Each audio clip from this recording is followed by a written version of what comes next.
नमस्कार, मैं हूं प्रवीण के गुप्ता और आप देख रहे हैं प्रवीण के गुप्ता ऑफिशियल। आज के वीडियो में हम लोग चर्चा करेंगे भारतीय संविधान की प्रस्तावना में निहित राजनीतिक व्यवस्था के उद्देश्य के बारे में। पिछली वीडियो में भी हम लोग चर्चा कर चुके हैं प्रस्तावना के बारे में। अगर आज का वीडियो आपको अच्छी तरह से समझना है तो पिछला वीडियो जरूर देखें, जिसका लिंक आपको इस वीडियो के अंत में और डिस्क्रिप्शन बॉक्स में मिल जाएगा। आज का वीडियो शुरू करने से पहले हम लोग ये देख लेते हैं कि पिछली वीडियो में हम लोगों ने क्या चर्चा की थी, उसका एक छोटा सा ओवरव्यू जल्दी से देख लेते हैं। तो हम लोगों ने बात की थी संविधान के प्रस्तावना की, जिसे हिंदी में उद्देशिका और अंग्रेजी में प्रेएम्बल कहते हैं। प्रस्तावना में हम लोगों ने चार चीज़ों की बात की थी। पहली चीज़ थी संविधान की शक्ति का स्रोत क्या है, इस पर हम लोग चर्चा कर चुके हैं और ये देखा था कि भारत की जनता हमारे संविधान की सभी शक्तियों का स्रोत है। दूसरी चीज़ दी थी वो थी राजनीतिक व्यवस्था की संरचना। इसमें हम लोगों ने देखा था कि हमारी राजनीतिक व्यवस्था संपूर्ण प्रभुत्व संपन्न समाजवादी पंथ निरपेक्ष लोकतंत्रात्मक गणराज्य की थी। तीसरी चीज़ जो हम लोगों को चर्चा करनी है और चौथी चीज़ इन दोनों पर, यह है राजनीतिक व्यवस्था का उद्देश्य, objective of the political system, और दूसरा संविधान के पारित होने की तिथि। ये दो चीज़ें आपको पिछली वीडियो में मिलेंगी और ये दोनों चीज़ें आज हम लोग इस वीडियो में चर्चा करेंगे। तो चलिए शुरू करते हैं आज का वीडियो।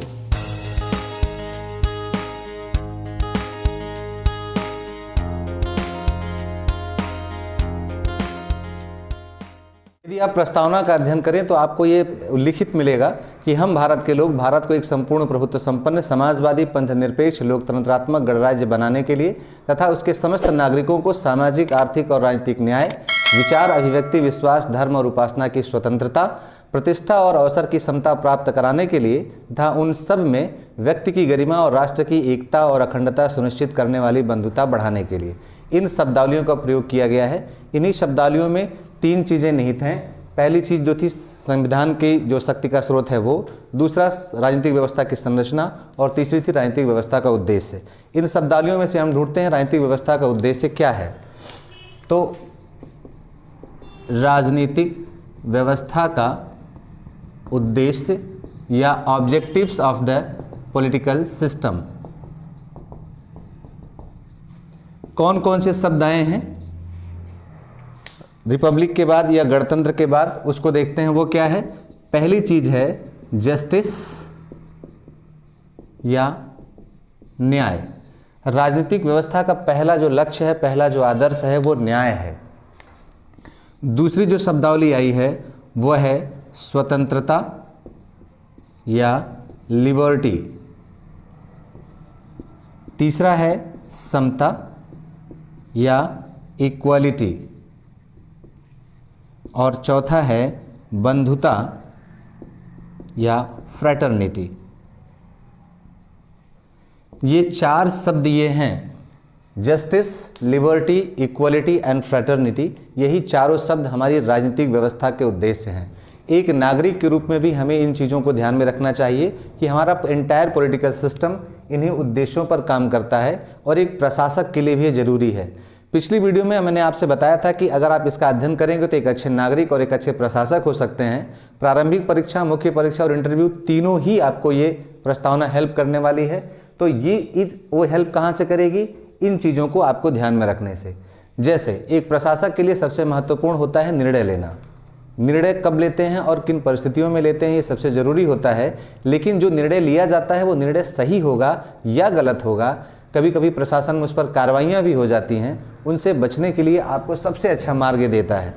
जो आपका मेंस पेपर में पेपर 4 है एथिक्स का, वहाँ पर भी आपको ये हेल्प करने वाला है, क्योंकि वाकई में ये सारे क्या हैं, ये वैल्यूज़ हैं, हमारे मूल्य हैं, हमारे संविधान के मूल्य हैं, हमारे इस देश के मूल्य हैं। इन मूल्यों के आधार पर अगर आप कोई भी निर्णय लेते हैं तो वो निर्णय कभी भी गलत नहीं किए जाएंगे।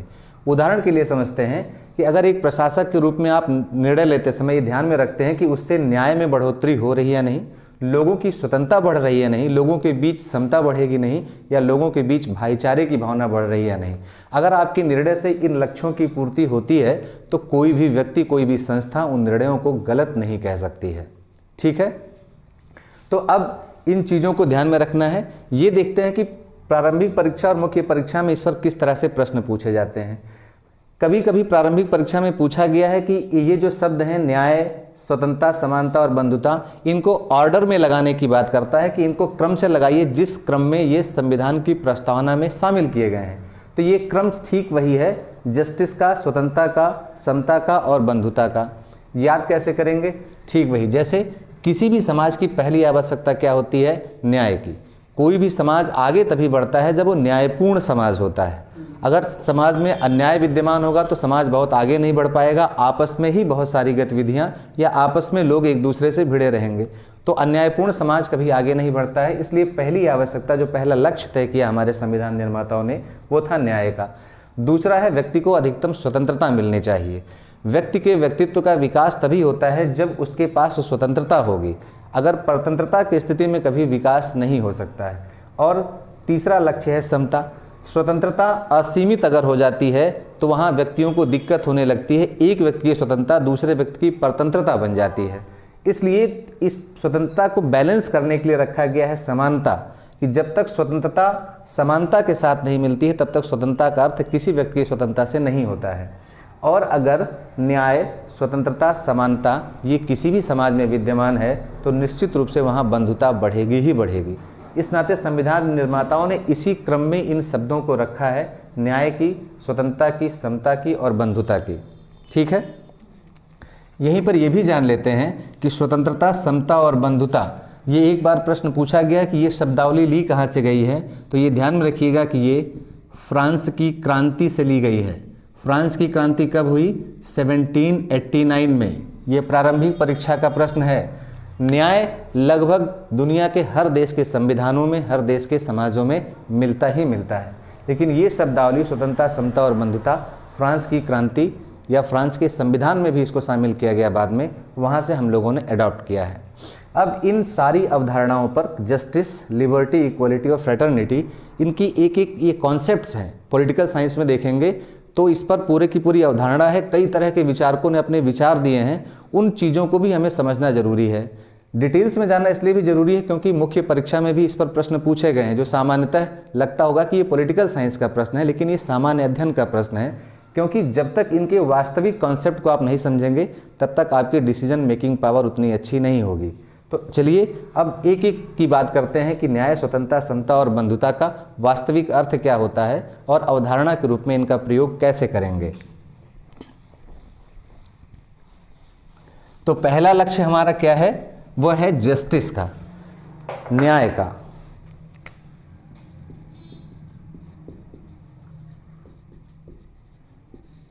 अभी हम लोगों ने देखा कि क्या लिखा है प्रस्तावना में, सामाजिक, आर्थिक और राजनीतिक न्याय की। तीन तरह के न्याय की चर्चा प्रस्तावना में है। पहला है सामाजिक न्याय या सोशल जस्टिस, दूसरा आर्थिक न्याय या इकोनॉमिक जस्टिस और तीसरा राजनीतिक न्याय या पॉलिटिकल जस्टिस। एक एक अवधारणाओं पर चलते हैं। सामाजिक का क्या अर्थ है, आर्थिक न्याय का क्या मतलब है और राजनीतिक न्याय का क्या मतलब है। सामाजिक न्याय का कॉन्सेप्ट वाकई में देखें तो ये सामाजिक न्याय का कॉन्सेप्ट इन दोनों को अपने में समाहित करता है, लेकिन दोनों को अलग करने के लिए या दोनों को अलग रूप में देखने के लिए हम इसे यहाँ इन शब्दावलियों का प्रयोग किया गया है, सामाजिक, आर्थिक और राजनीतिक न्याय। एक बार ये प्रश्न पूछा गया कि प्रस्तावना के अलावा ये शब्द संविधान में और कहाँ प्रयोग किए गए हैं, तो आप वहाँ इस चीज़ को ध्यान में रखिएगा कि सामाजिक, आर्थिक और राजनीतिक न्याय प्रस्तावना के अलावा नीति निर्देशक तत्वों में भी प्रयोग किए गए हैं। नीति निर्देशक तत्व उसमें है अनुच्छेद 38 का खंड 1। अनुच्छेद 38 का खंड 1 कहता है कि राज्य ऐसी सामाजिक व्यवस्था की स्थापना करेगा जिसमें सामाजिक, आर्थिक और राजनीतिक न्याय सामाजिक जीवन की सभी संस्थाओं को अनुप्रमाणित करे। तो ये ध्यान में रखना है कि ये शब्द जो हैं सामाजिक, आर्थिक और राजनीतिक न्याय प्रस्तावना के साथ साथ नीति निर्देशक तत्वों में भी हैं। अब बात करते हैं सामाजिक न्याय की, कि सामाजिक न्याय का अर्थ क्या होता है। सामाजिक न्याय को अगर देखा जाए तो 3 अर्थों में इसे समझ सकते हैं। पहला अर्थ यह है भेदभाव का अभाव।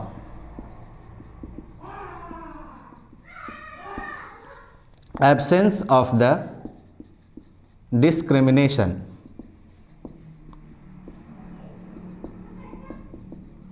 डिस्क्रिमिनेशन का मतलब जहां वर्ग, जाति, लिंग इन आधारों पर भेदभाव होता हो। सामाजिक न्याय की अवधारणा कहती है कि ये पूरी तरह से समाप्त होने चाहिए। जाति के आधार पर कोई विभेद ना हो, वर्ग के आधार पर किसी तरह का विभेद ना हो। इन आधारों पर अगर किसी समाज में भेदभाव नहीं होता है तो उस समाज को हम न्यायपूर्ण समाज कह सकते हैं। तो और इसके लिए क्या है, इस लक्ष्य को पूरा करने के लिए हमारे संविधान में क्या किया गया, मूल अधिकारों में अनुच्छेद 15 दिया गया है।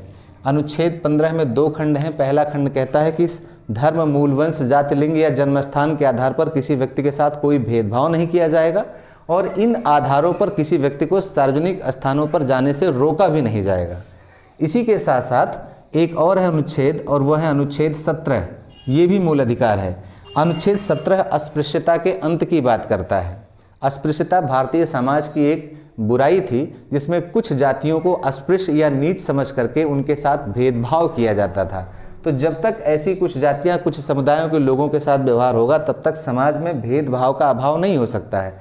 इस नाते अनुच्छेद 17 अस्पृश्यता को पूरी तरह से समाप्त घोषित करता है और कहता है अगर कोई भी इनका आचरण करता है तो उसे विधि के अनुसार दंड मिलेगा, कानूनन दंड दिया जाएगा। तो हमारा मूल अधिकार इस भेदभाव के अभाव को रोकने के लिए, हमारा संविधान इस भेदभाव के अधिकार को रोकने के लिए क्या है, मूल अधिकारों में इसका प्रावधान करता है। दूसरी चीज़ क्या है, सामाजिक न्याय की इस अवधारणा में दूसरी चीज़ आती है और वह है समान लोगों के बीच समानता। ऐसा आपको लग सकता है कि भेदभाव का अभाव मतलब कि हर व्यक्ति को समान माना जाए, किसी के साथ किसी तरह का भेदभाव नहीं होना चाहिए। उसी से निकलता है समान लोगों के साथ समानता। समानता का 2 अर्थ, एक है गणितीय अर्थ में जहां हर व्यक्ति को समान मान लिया जाए, किसी तरह का कोई डिस्ट्रीब्यूशन करना है तो सबको बराबर दे दिया जाए। लेकिन दूसरा कॉन्सेप्ट कहता है समान लोगों के बीच समानता होनी चाहिए। जो गणितीय कॉन्सेप्ट है वो तब हो सकता है जब कोई समाज पूरी तरह से समान अर्थों में एक प्लेटफॉर्म पर खड़ा हो, तब वहाँ पर कोई भी वितरण करना होता है तो हम सबको एक जैसा काम कर सकते हैं। जैसे मान लीजिए आपके 15 अगस्त 26 जनवरी में आप लोग स्कूल में पहुँचे होंगे। स्कूल में 15 अगस्त को 26 जनवरी को लड्डू बढ़ते हैं, हर बच्चे को समान इक्वल दे दिया जाता है, 2-2 लड्डू सबको मिल गया। तो समानता की एक गणितीय अवधारणा हो गई। रेखा गणितीय अवधारणा कहती है कि जिसको जितनी आवश्यकता हो उतना दिया जाए। मान लीजिए किसी बच्चे को लड्डू पसंद नहीं, वो नहीं खाता है, फेंक देता है, तो उस लड्डू का क्या हुआ, उस संसाधन का एक तरह से दुरुपयोग हुआ, उसका कोई यूज नहीं किया गया। लेकिन जिसको ज़्यादा पसंद थी उसको कम पड़ गया। तो होना क्या चाहिए कि जिस व्यक्ति को कम पसंद है उसे ना दे करके जिसे ज़्यादा पसंद है उसे दिया जाना चाहिए। तो लड्डू का भी सदुपयोग होगा और दोनों संतुष्ट रहेंगे। इसको हम एक दूसरे उदाहरण से समझते हैं। मान लीजिए एक दीवार है, इस दीवार के इधर कोई फुटबॉल का गेम चल रहा है और 3 व्यक्ति हैं जो इस गेम को देख करके एंजॉय करना चाहते हैं। एक छोटा बच्चा है यहाँ पर, चूँकि इसकी लंबाई कम है ये इस दीवार के उस पार नहीं देख सकता है। एक किशोर है जिसकी लंबाई यहाँ पर है, ये भी दीवार के उस पार नहीं देख पाता है लेकिन इसकी लंबाई इससे ज़्यादा है। और एक वयस्क व्यक्ति है जो यहाँ पर खड़ा है। आप देखेंगे इस चित्र में तो इस दीवार के उस पार देखने की क्षमता किसमें है, सिर्फ इस व्यक्ति में है, यही देख सकता है। ये व्यक्ति भी उस दीवार के उस पार नहीं देख सकता है, साथ ही वो भी खेल का आनंद नहीं ले सकता और ये व्यक्ति भी नहीं देख सकता है। अब हम क्या करते हैं, एक वितरण का नियम लागू करते हैं कि जो अंक गणितीय समानता की बात करता है कि सबको एक एक स्टूल प्रोवाइड कर देते हैं। एक एक स्टूल देने के बाद क्या होता है, मान लीजिए एक स्टूल देने के बाद इसकी स्थिति यहाँ आ जाती है, अब यहाँ है, इसकी स्थिति यहाँ आ जाती है और इसकी स्थिति यहाँ आ जाती है। तो ये समानता का गणितीय स्वरूप हुआ कि जहाँ हमने सबको एक समान मान करके सबको एक एक स्टूल दे दिया। अब बताइए खेल का आनंद कौन ले सकता है, ये पहले से ले रहा था, अभी भी ले सकता है, ये अब बिल्कुल खेल का आनंद ले सकता है क्योंकि दीवार के इस पार देख सकता है। ये अभी भी खेल का आनंद नहीं ले सकता क्योंकि अभी भी देखने की क्षमता इसमें नहीं आई है। क्या आपको लगता है कि इसको इस स्टूल की ज़रूरत थी? इसको स्टूल की ज़रूरत नहीं थी। इसका मतलब है कि अगर इसको स्टूल ना दे करके, इसे ना दिया जाए और वो स्टूल कहाँ दे दें, हम इसको दे दें, तो अब इस स्थिति में ये व्यक्ति पहले से ही खेल का आनंद ले रहा था, ये भी ले रहा है और अब ये भी ले गया। तो यही है समान लोगों के बीच समानता। चूंकि तीनों की स्थितियां बिल्कुल अलग अलग हैं, इस नाते इनके साथ अलग अलग व्यवहार होना चाहिए। इसे भेदभाव नहीं कहेंगे, इसे अफर्मेटिव एक्शन कहते हैं या सकारात्मक कार्रवाई कहते हैं। समाजवाद में पिछली वीडियो में हम लोगों ने चर्चा की थी, समाजवाद का राजनीतिक अर्थ क्या था, हीनतम को अधिकतम की, कि जो सबसे कमजोर स्थिति में उसे सबसे ज़्यादा दिया जाए। ठीक वही स्थिति आती है कि सबसे कमजोर स्थिति में ये है, इस नाते इसे 2 स्टूल दिया जाए, ये कम कमजोर स्थिति में इस नाते 1 स्टूल और इसको स्टूल की आवश्यकता नहीं, इस नाते इसे ना दिया जाए। तो ये जो समान लोगों के बीच समानता की बात करता है, उसका कॉन्सेप्ट यही है कि जिनकी परिस्थितियां समान हों, मतलब कि जितने भी छोटे बच्चे होंगे उन सबको 2 स्टूल दिया जाए। वहाँ आप अंकगणितीय फार्मूला लगा सकते हैं। जो बड़े वयस्क हैं उनको कुछ ना दिया जाए, तो सबके लिए एक समान व्यवस्था है।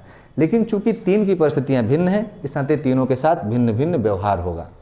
तो समान लोगों के बीच समानता का अर्थ क्या है, असमान लोगों के बीच असमान व्यवहार। इसे भेदभाव नहीं कह सकते हैं, ठीक है। और तीसरी चीज क्या है, तीसरी चीज है विशेषाधिकारों की समाप्ति।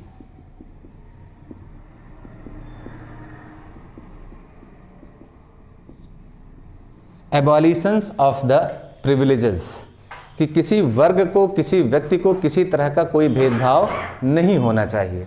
प्रिविलेजेस क्या होते हैं, सामान्यतः व्यक्तियों को अधिकार मिलते हैं, लेकिन कुछ वर्गों, कुछ समुदायों को, कुछ जातियों को कुछ विशेष अधिकार दे दिए जाते हैं। वो विशेष अधिकार क्या है, वो विशेष अधिकार समाज में उस व्यक्ति की स्थिति को उच्च कर देते हैं और बाकी व्यक्तियों की स्थिति निम्न हो जाती है। जैसे राजतंत्र में राज परिवार को कुछ विशेषाधिकार मिले होते हैं और वो उस अपने विशेषाधिकारों के चलते ही बाकी व्यक्तियों से अपने आप को उच्च समझने लगता है। ऐसी स्थिति में समाज कभी भी समानतापूर्ण समाज नहीं हो सकता है, और अगर समाज में असमानता है तो उसे न्यायपूर्ण नहीं कह सकते हैं।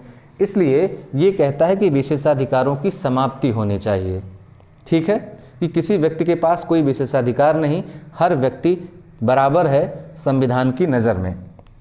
अब देखिए, समान लोगों के बीच समानता लाने का ये बात की गई है मूल अधिकारों में, आर्टिकल 14 में।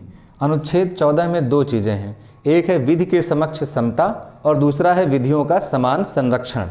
विधियों का समान संरक्षण कहने का मतलब यही था कि अलग अलग तरह के वर्ग हैं, इस नाते हम उनका वर्गीकरण करेंगे और वर्गीकरण करने के आधार पर एक जैसी क्षमता वाले, एक जैसी आवश्यकता वाले लोगों को एक वर्ग में रखा जाएगा और दूसरी जैसी क्षमता वाले लोगों को दूसरे वर्ग में, और दूसरों के साथ अलग अलग व्यवहार किया जाएगा। तो अनुच्छेद 14 में जो विधियों का समान संरक्षण है वो समान लोगों के बीच समानता की बात करता है, और विशेषाधिकारों की समाप्ति के लिए मूल अधिकार में ही व्यवस्था की गई अनुच्छेद 18। अनुच्छेद 18 क्या, उपाधियों के अंत की बात करता है कि भारत में आप ब्रिटिश पीरियड में देखेंगे तो अंग्रेज अलग अलग लोगों को अलग अलग तरह की उपाधियां देते थे। जैसे नाइटहुड की आपने देखा होगा, गांधी जी को भी केसरे हिंद की उपाधि दी गई थी। कब, जब वे प्रथम विश्व युद्ध में भारतीय लोगों को मोटिवेट कर रहे थे कि वे युद्ध में जाएं और ब्रिटिश सेना की तरफ लड़ें। उनकी राजभक्ति से खुश होकर के ऐसा दिया गया। राम मोहन राय को देखा होगा कि राजा की उपाधि दी गई थी। तो इस तरह की उपाधियां भारत में अनुच्छेद 18 कहता है प्रतिबंधित होंगी, लेकिन 2 तरह की उपाधियां दी जाएंगी, शिक्षा संबंधी उपाधि और सेना संबंधी उपाधि। ये दोनों उपाधियां क्यों, क्योंकि ये किसी राजभक्ति के कारण नहीं मिलती हैं या किसी समाज द्वारा प्रदत्त नहीं होती हैं, बल्कि अपनी मेहनत से अर्जित की जाती हैं। तो ऐसी उपाधियां, ऐसे विशेषाधिकार जो आप अर्जित कर सकते हो तो वो आपको यहाँ अलाउड है, लेकिन जो प्रदत्त हैं, जो वंशानुगत है, जो किसी की राजभक्ति के कारण मिलता है, ऐसे विशेषाधिकारों को समाप्त करने की बात की। तभी हमारा समाज सामाजिक न्याय की स्थापना हो सकती है। तो ये भी ध्यान में आपको रखना है, क्योंकि आपसे इंटरव्यू में भी पूछा जा सकता है कि सामाजिक न्याय का आदर्श तो संविधान की प्रस्तावना में है, लेकिन क्या इन आदर्शों की पूर्ति के लिए संविधान निर्माताओं ने कोई व्यवस्था की है? तो आपका उत्तर होगा हाँ। जैसे सामाजिक न्याय की अवधारणा की पूर्ति के लिए, इस लक्ष्य को प्राप्त करने के लिए मूल अधिकारों में ये सारे प्रावधान किए गए हैं, ठीक है। अब दूसरे लक्ष्य पर आते हैं, और दूसरा लक्ष्य क्या है, आर्थिक न्याय का।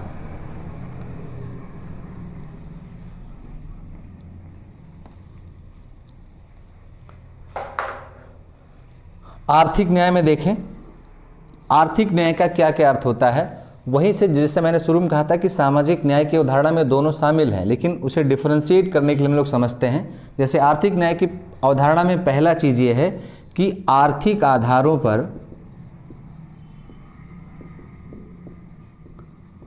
भेदभाव नहीं होना चाहिए, कि किसी व्यक्ति के साथ इस आधार पर भेदभाव ना हो कि किसी व्यक्ति के पास संपत्ति कितनी है। जैसे आप ब्रिटेन में देखेंगे तो वहाँ पर पहले ये था कि लोगों को वोटिंग राइट तब मिलता था जब उनके पास एक निश्चित संपत्ति होती थी, अर्थात अलग अलग संपत्ति के मालिक जो होते थे उनको वोटिंग राइट उतना ज़्यादा मिलता था। जिसके पास जितनी अधिक संपत्ति उसे वोटिंग राइट उतना ज़्यादा था। तो भारत में लेकिन ऐसी कोई व्यवस्था नहीं है कि संपत्ति अगर ज़्यादा है तो आपको वोटिंग राइट ज़्यादा मिल जाएगा, 2 वोट या 3 वोट मिल जाएंगे। यहाँ चाहे गरीब हो या अमीर हो, सबके लिए एक ही वोटिंग राइट है, सबको एक ही मत प्राप्त है। तो आर्थिक आधारों पर कोई भेदभाव सरकार नहीं करती है। दूसरी चीज़ आती है आय के समान अवसर, equal opportunity of income not property. संपत्ति का समान अवसर नहीं है कि सबको संपत्ति सरकार बराबर डिस्ट्रीब्यूट करके दे देगी, लेकिन आय अर्जित करने का समान अवसर मिलेगा। हर जगह आप देखेंगे अगर कोई भी सरकारी योजनाएं होती हैं उनको समाज में सबको समान अवसर मिलता है। पर यहाँ ध्यान में रखिएगा, समान होने का क्या मतलब है, समान लोगों के बीच समानता, जो यहाँ भी हम लोगों ने देखा था सामाजिक न्याय के कॉन्सेप्ट में। तो आय का समान अवसर मिलना चाहिए। तीसरी चीज़ आती है संसाधनों के स्वामित्व व नियंत्रण में मनमानापन नहीं होना चाहिए। वाकई में इकोनॉमिक्स में पूरा का पूरा क्या है, पूरा रोल संसाधनों का, सारे रिसोर्सेज हैं, चाहे वो फिजिकल मटेरियल हो चाहे इनविजिबल मटेरियल हो, उनका जब वितरण है, उनका जो स्वामित्व है, उनका नियंत्रण किसके पास है, सरकार के पास है। ये सरकार के पास तब किस व्यवस्था में होता है, समाजवादी व्यवस्था में। लेकिन आप पिछली वीडियो में हम लोगों ने चर्चा की थी और आजकल आप हर जगह देखते होंगे कि सरकार की नीतियां कैसी हो गई हैं, उदारवादी। इनका स्वामित्व तो निजी व्यक्तियों के हाथों में सौंपा जा रहा है। तो आर्थिक न्याय की संकल्पना कहती है कि संसाधनों का स्वामित्व किसी के पास भी हो, लेकिन उसमें मनमानापन नहीं होना चाहिए, उसमें एक रेशनैलिटी होनी चाहिए, तार्किकता होनी चाहिए। आप अलग अलग राजनीतिक दलों को देखते हैं तो उद्योगपतियों को लेकर के तमाम तरह की चीज़ें उसमें आपको दिखाई पड़ती हैं। कोई कहता है अडानी की सरकार है, कोई कहता है अंबानी की सरकार है। ये क्यों कहा जाता है? जब लोगों को ये दिखाई पड़ता है कि संपत्ति के स्वामित्व में या संसाधनों के स्वामित्व में सरकार इंटरफेयर करके कुछ व्यक्तियों को लाभ पहुंचा रही है, ये तभी कहा जाता है।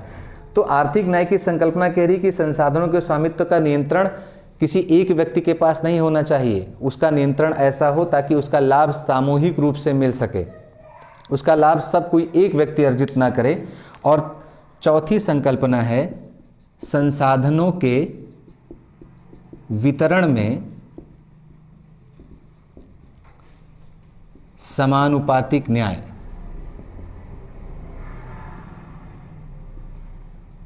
का ध्यान रखा जाए। ये समानुपातिक न्याय का मतलब है इक्विटेबल जस्टिस। एक नया चीज़ आ गया इकोनॉमिक जस्टिस में, इक्विटेबल जस्टिस। और वाकई में पूरी आर्थिक न्याय की सबसे मूल चीज़ यही है कि इक्विटेबल जस्टिस क्या होता है। इक्विटेबल जस्टिस का मतलब है कि संसाधनों पर पूरे देश का सभी लोगों का पूरा अधिकार है। जब संसाधनों का वितरण होगा तो हर समुदाय को, हर वर्ग को, हर व्यक्ति को उसकी क्षमता और आवश्यकता के अनुरूप संसाधन दिए जाने चाहिए। जब किसी वर्ग को, किसी जाति को संसाधनों में उसका हिस्सा नहीं मिलता है तो वहाँ असंतोष पनपता है, समाज में हिंसा और भी चीज़ें उत्पन्न होती हैं। तो ये आर्थिक न्याय की संकल्पना कहती है कि संसाधनों का जब वितरण हो तो उसमें समानुपातिक न्याय। समानुपातिक न्याय का सीधा सा मतलब है समाजवाद का कॉन्सेप्ट, हीनतम को अधिकतम। जो जितनी कमजोर स्थिति में है उसे उतना अधिक दिया जाए ताकि वो उस समानता की लाइन पर सब बराबर आ सकें। जैसे आप आरक्षण को देखिए तो आरक्षण इसी चीज़ की पूर्ति करता है कि संसाधनों के वितरण में। या आप सरकार की किसी भी योजना को देखेंगे तो सरकार की सारी योजनाएं किसके लिए होती हैं? सबसे पहला हक क्या कहता है? जो जितना गरीब है। सरकार गरीबी रेखा से नीचे वालों के लिए सबसे पहली योजनाएं बनाती है, उसके बाद दूसरों की बात करती है। तो ये संसाधनों के समानुपातिक न्याय को ध्यान में रखने की बात करता है। अब ये देखते हैं कि इन लक्ष्यों को पूरा करने के लिए संविधान में कौन कौन से प्रावधान किए गए। अगर आर्थिक आधार पर भेदभाव का अभाव, ये है पहली चीज़, ये भेदभाव का अभाव कहता है कि अनुच्छेद आर्टिकल कह रहा है 14, वही जहाँ विधि के समक्ष समता और विधियों का समान संरक्षण, वो कहता है कानून की नज़र में हर व्यक्ति बराबर है, इस नाते उसे किसी भी तरह का व्यापार ये सब करने की समान अधिकार होगा। और इसी में देखेंगे तो अनुच्छेद 19(1)(g), ये मूल अधिकार है। मूल अधिकार क्या है? किसी भी तरह की वृत्ति, व्यापार या उपजीविका करने की स्वतंत्रता। हर व्यक्ति को समान स्वतंत्रता प्राप्त है कि भारत में कोई भी व्यक्ति कोई भी व्यापार कर सकता है, कुछ भी किसी भी तरह के व्यापार, वृत्ति, उपजीविका में लगा रह सकता है। ठीक वही चीज़ यहाँ आय के समान अवसर की बात करता है। आय का समान अवसर कहाँ है? ये अनुच्छेद 38(2) में कहा गया है। अनुच्छेद 38(2) क्या है? नीति निर्देशक तत्व है। नीति निर्देशक तत्व क्या होते हैं? जो संविधान सरकारों को, राज्यों को निर्देश देता है कि आपको इन लक्ष्यों की पूर्ति करनी है। अनुच्छेद 38(2) कहता है कि राज्य ऐसी सामाजिक व्यवस्था बनाने का प्रयास करेगा जिसमें आय की असमानता कम हो सके। लगातार जो हमें समाज में दिखाई पड़ती, हर व्यक्ति की आय अलग अलग है, लेकिन सरकार की जिम्मेदारी है कि वो ऐसी परिस्थितियां पैदा करे, ऐसी कंडीशंस लेकर के आए कि हर व्यक्ति को आय का समान अवसर मिल सके। संसाधनों के स्वामित्व और में मनमानापन नहीं हो, इसके लिए भी निदेशक तत्वों में बात की गई है। और इसके लिए है अनुच्छेद 39(b). अनुच्छेद 39(ख) कहता है कि राज्य ऐसी व्यवस्था बनाएगा, ऐसी आर्थिक व्यवस्था की स्थापना करेगा जिसमें संसाधनों के स्वामित्व और नियंत्रण इस प्रकार हो जिससे सामूहिक हित का साधन हो सके। किसी एक व्यक्ति का नहीं बल्कि सामूहिक हित होना चाहिए, सभी व्यक्तियों का इंटरेस्ट उससे फुलफिल होता हो। और संसाधनों के वितरण में समानुपातिक न्याय की संकल्पना ये दी गई है अनुच्छेद 39(c) में। अब आपको ये भी ध्यान में रखना है कि अनुच्छेद 39(b) और (c) ये सबसे महत्वपूर्ण है। महत्वपूर्ण क्यों हैं? क्योंकि आप ये जानते होंगे और नहीं जानते हैं तो आगे हम लोग देखेंगे कि मूल अधिकार निदेशक तत्वों के ऊपर अभिभावी हैं, अर्थात मूल अधिकारों को लागू करवाने के लिए निदेशक तत्वों का उल्लंघन किया जा सकता है।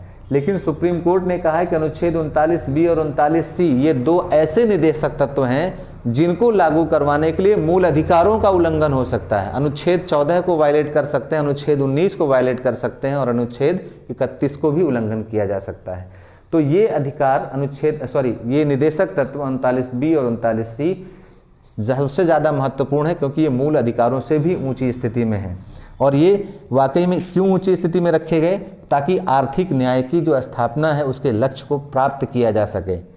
ठीक है, अब आते हैं तीसरी चीज़ पर, राजनीतिक न्याय की, कि राजनीतिक न्याय क्या होता है। राजनीतिक न्याय का सीधा सीधा अर्थ ये है कि एक ही अर्थ में समझते हैं। राजनीतिक न्याय का मतलब है कि सभी व्यक्तियों को राजनीतिक व्यवस्था में भाग लेने का समान अवसर मिले। किसी व्यक्ति को रोका ना जाए कि वो उस राजनीतिक व्यवस्था में भाग नहीं ले सकता, किसी पद को स्वीकार नहीं कर सकता है। ये हम लोग देख चुके हैं हमारी राजनीतिक व्यवस्था की संरचना में, गणतंत्र में और लोकतंत्र में। गणतंत्र क्या था? गणतंत्र था कि भारत में सभी पद सभी के लिए खुले हैं, यहाँ तक कि राष्ट्रपति का पद भी हर व्यक्ति के लिए खुला है। ब्रिटेन में हम लोगों ने देखा था कि वहाँ राजा या क्राउन कोई दूसरा नहीं हो सकता, वो राजवंश का ही होगा। लेकिन भारत में राष्ट्रपति का पद कोई भी हो सकता है जो निर्धारित योग्यताएं धारण करता हो। तो राजनीतिक न्याय कहता है कि तभी स्थापित हो सकता है जब राजनीतिक व्यवस्था में या राजनीतिक गतिविधियों में भाग लेने का सबको समान अधिकार हो, किसी को रोका नहीं जाना चाहिए। हाँ, सरकार उसके लिए योग्यता तय कर सकती है पद के अनुरूप। और राजनीतिक इस न्याय की पूर्ति के लिए हमारे पास क्या क्या मूल अधिकारों में व्यवस्था की गई। और मूल अधिकार में कुछ चीज़ें जैसे आर्टिकल 19(1), इसका A, B और C, ये क्या है? अनुच्छेद 19 का 1 का खंड उपखंड A, ये है वाक एवं अभिव्यक्ति की स्वतंत्रता। आपको लगता होगा राजनीतिक व्यवस्था में ये भाग लेने की समान अधिकार की बात की गई है और आप यहाँ बात कर रहे हैं बोलने की स्वतंत्रता की। वाकई में जब हम किसी सरकार की आलोचना करते हैं, किसी सरकार की तारीफ़ करते हैं तो कैसे करते हैं? बोल करके या अभिव्यक्त करके। तो जब सरकार की आलोचना होती है तो एक तरह से हमारा पॉलिटिकल पार्टिसिपेशन है ये। हम सरकार को उसकी नीतियों की आलोचना कर रहे हैं या सरकार की नीतियों की तारीफ़ कर रहे हैं, तो इसका मतलब हम राजनीतिक गतिविधि में भाग ले रहे हैं। और जहाँ कहीं भी लोगों को बोलने की स्वतंत्रता नहीं होती है, वहाँ कभी लोकतंत्र नहीं हो सकता, वहाँ पॉलिटिकल सिस्टम कोलैप्स कर जाएगा, समाप्त हो जाएगा। ऐसे कई जगहों पर देखा होगा आपने, मिस्र में देखा, ठीक, वहाँ पर देखा कि किस तरह से जब लोगों के बोलने की स्वतंत्रता रोकी गई तो वहाँ पर क्रांति हो गई। ठीक वही चीज़ यहाँ भी आपने देखा होगा। अगर आपने स्वतंत्रता आंदोलन पढ़ा हो तो स्वतंत्रता आंदोलन के दौरान भी सरकार क्या करती थी? प्रेस के ऊपर सेंसरशिप लगा देती थी कि कोई सरकार की आलोचना न कर पाए। उससे क्या होता? जनता और भड़कती थी, तो पॉलिटिकल एक्टिविटीज़ और बढ़ जाती हैं। तो बोलने की स्वतंत्रता, दूसरा है सम्मेलन करने की स्वतंत्रता। कोई भी राजनीतिक गतिविधि बिना सम्मेलन के नहीं हो सकती। सम्मेलन का मतलब कि कई लोगों की को एक साथ रख करके उन्हें आपस में चर्चा या वाद विवाद करना, तो सम्मेलन की स्वतंत्रता है। और इसी के साथ साथ क्या है? संघ बनाने की। संघ का मतलब क्या है? सिर्फ यूनियन ही नहीं, बल्कि आप कोई पॉलिटिकल पार्टी भी बना सकते हैं। अगर ये पॉलिटिकल पार्टी की स्वतंत्रता आपको ना दी जाए तो राजनीतिक गतिविधि में भाग कैसे ले सकते हैं? कोई राजनीतिक दल फिर भारत में होगा ही नहीं। इसलिए अनुच्छेद 19(1) का ए, बी और सी ये वाकई में राजनीतिक गतिविधि में भाग लेने का सबको अधिकार देता है, इस राजनीतिक न्याय के लक्ष्य की पूर्ति करता है। ठीक है। इसके अलावा आप देखें तो है अनुच्छेद 325। अनुच्छेद 325 क्या है? मतदाता सूची। आपने सुना होगा, मतदाता सूची में नाम शामिल कराने का प्रावधान। यहाँ कहा गया अनुच्छेद 325 की जो मतदाता सूचियाँ होंगी, वोटर लिस्ट होगा, उसमें किसी व्यक्ति का नाम शामिल कराने के लिए वर्ग, जाति या इन आधारों पर किसी के साथ कोई विभेद नहीं किया जाएगा। हर व्यक्ति का अधिकार होगा कि मतदाता सूची में वो अपने व्यक्ति नाम शामिल करा सकता अगर निर्धारित योग्यताएं पूरी करता है। और इसके अलावा है अनुच्छेद 326, 326, ये क्या कहता है? ये वयस्क मताधिकार की बात करता है। ये सबसे इम्पॉर्टेंट राइट है, वोटिंग राइट। ये आपको दिखाई पड़ेगा क्योंकि पॉलिटिकल सिस्टम में एक तरह से हम अपना निर्णय सुनाते हैं अपने वोटिंग के द्वारा। अनुच्छेद 326 कहता है कि अगर कोई व्यक्ति जो 18 वर्ष की उम्र पूरी कर चुका है उसे वोटिंग राइट होगा। उसे कोई वोटिंग राइट को इस आधार पर नहीं रोका जाएगा कि वो किसी विशेष वर्ग से है, किसी विशेष भाषा को बोलने वाला, किसी विशेष प्रदेश से है। तो भाषा, प्रदेश या वर्ग या धर्म, इन आधारों पर किसी व्यक्ति को मताधिकार से वंचित नहीं किया जाएगा। तो एक तरह से ये राजनीतिक न्याय की स्थापना करता है। और इसके साथ मूल अधिकारों में एक और है, और वह अनुच्छेद आर्टिकल 16, अनुच्छेद 16, सरकारी नौकरियों में सबको समान अवसर। सरकारी नौकरी में कहने का मतलब भी है कि आप उस पॉलिटिकल सिस्टम में पार्टिसिपेट कर रहे हैं, आप उस सिस्टम का एक भाग बनने जा रहे हैं। तो अनुच्छेद 16 कहता है सबको समान अवसर मिलेगा। जब भी हम बात समानता की करेंगे तो ध्यान में रखिएगा, समानता का मतलब समान लोगों के बीच समानता, कि सबको एक जैसा नहीं। और अनुच्छेद 16 में आपने देखा होगा क्या, लोगों को आरक्षण भी मिलता है। ये आरक्षण और आगे बढ़ता है, और आरक्षण कहाँ? पॉलिटिकल सिस्टम में भी मिलता है। पॉलिटिकल सिस्टम में कहाँ? दो, एक है भाग 9, किससे संबंधित है? पंचायतों से, और दूसरा है भाग 9 का, ये किससे है? नगर निकायों से। इन दोनों में भी अनुसूचित जातियों, अनुसूचित जनजातियों, इनका पार्टिसिपेशन पॉलिटिकल ठीक नहीं था, इसलिए उनके लिए आरक्षण की बात की गई। महिलाओं को 1/3 आरक्षण की बात की गई है कि पंचायतों में और नगर पालिकाओं में महिलाओं को कुल सीटों का 1/3 सीटें आरक्षित रहेंगी उनके लिए।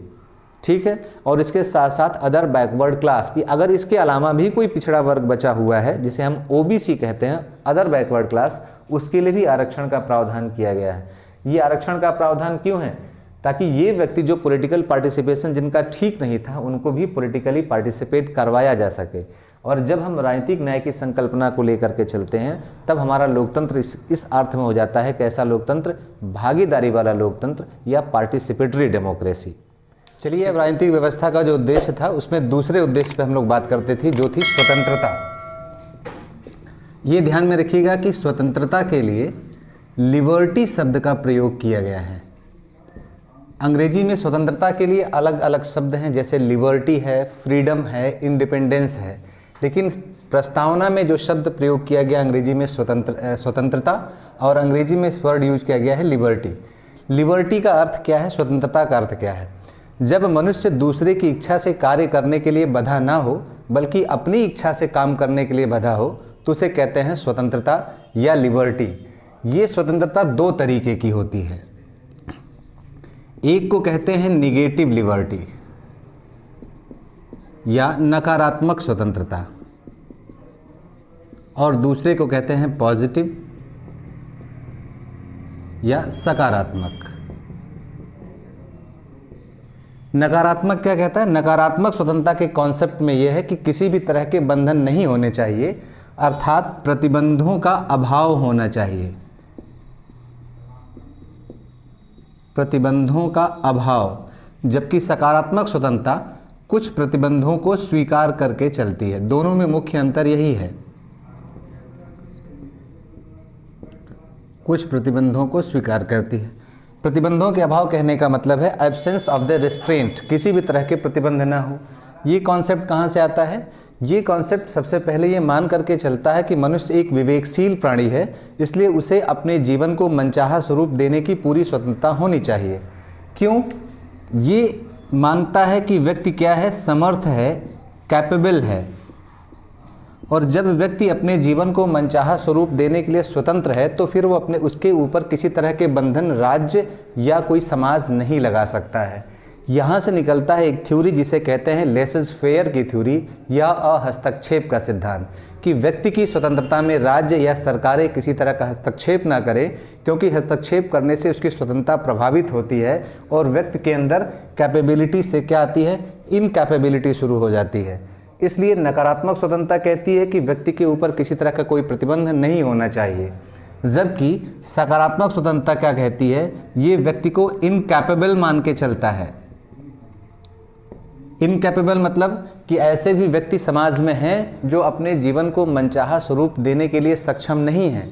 कुछ चीज़ें ऐसी हैं जो कहीं ना कहीं उनको रोकती हैं कि वे अपने जीवन को जैसा चाहते हैं, अपनी इच्छा से जैसा जीना चाहते हैं, वो नहीं कर सकते क्योंकि उनके पास वो सक्षमताएं नहीं हैं। ऐसी स्थिति में क्या होगा?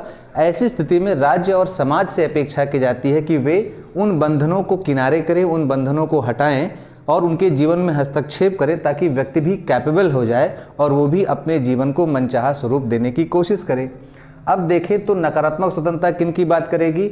उद्योगपतियों की, पूंजीपतियों की, जिनके पास धन है, वो अपने जीवन को मनचाहा स्वरूप देने के लिए सक्षम है। लेकिन सकारात्मक स्वतंत्रता किन की बात करेगी? जो गरीब हैं, असहाय हैं, कमज़ोर हैं, क्योंकि उनकी कमजोरी के कारण ही वे अपने जीवन में स्वतंत्रता का पूरा उपभोग नहीं कर पा रहे हैं। इसलिए सरकार से अपेक्षा होती है कि वो उनके जीवन में हस्तक्षेप करे और उन्हें कैपेबल बनाने के लिए तमाम तरह के प्रतिबंध लगाए। ठीक है, तो इन दोनों चीज़ों को लेकर के चलना है। उद्देश्य ये हमारा ही हमारे संविधान का आदर्श है। मतलब कि एक तरह से देखा जाए तो ये पूरी तरह से प्रतिबंधों के अभाव की बात करता है कि कहीं कोई प्रतिबंध रह ना जाए। ये आइडियल सिचुएशन है। वाकई में जब आप देखेंगे नकारात्मक स्वतंत्रता, तो जब किसी व्यक्ति के ऊपर किसी तरह का कोई प्रतिबंध ना हो, उसे कहेंगे हम लोग नकारात्मक। नकारात्मक कहने का मतलब ये सिर्फ इंडिविजुअल हो सकता है, क्योंकि उदाहरण के लिए आप मान लेते हैं कि रात में 12 बजे कहीं से आप निकलते हैं रात में, और वहाँ नकारात्मक स्वतंत्रता कहती है कि आपके घर पे भी कोई पूछने वाला ना हो कि रात को 12 बजे कहाँ जा रहे हैं। जब सड़क पे निकले तो कोई पुलिस आपसे ना पूछे कि कहाँ जा रहे हैं, क्यों निकले हुए हैं।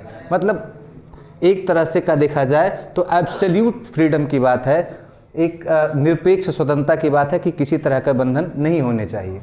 अब अगर ऐसी सिचुएशन होगी और सबके सब निकल जाएं, तो उस स्थिति में क्या होगा कि एक व्यक्ति की स्वतंत्रता किसी व्यक्ति की स्वतंत्रता में बाधित की स्वतंत्रता नहीं रह जाएगी। एक उदाहरण और समझते हैं। जैसे सड़क पे हमें गाड़ी चलाने का पूरा अधिकार है, स्वतंत्रता है, लेकिन हम टेढ़े मेढ़े चाहें कि गाड़ी चला सकते हैं और कह दें कि इसे कोई पुलिस वाला ना रोके या कोई अन्य व्यक्ति इसमें हस्तक्षेप ना करे। उस स्थिति में क्या, अगर हर व्यक्ति ऐसी स्वतंत्रता की मांग करेगा तो क्या सड़क पे कोई चल पाएगा? तो किसी भी व्यक्ति की स्वतंत्रता सड़क पे चलने की समाप्त हो जाएगी। तो इसलिए इस अर्थ में नकारात्मक स्वतंत्रता कैसी होती है, ये हमेशा पर्सनल होती है, मतलब निजी स्वतंत्रता की बात करता है। यहाँ क्या कहता है कि अगर किसी व्यक्ति को कैपेबल बनाना है, समर्थ बनाना है, तो हमें दूसरे की स्वतंत्रता को रोकना पड़ेगा।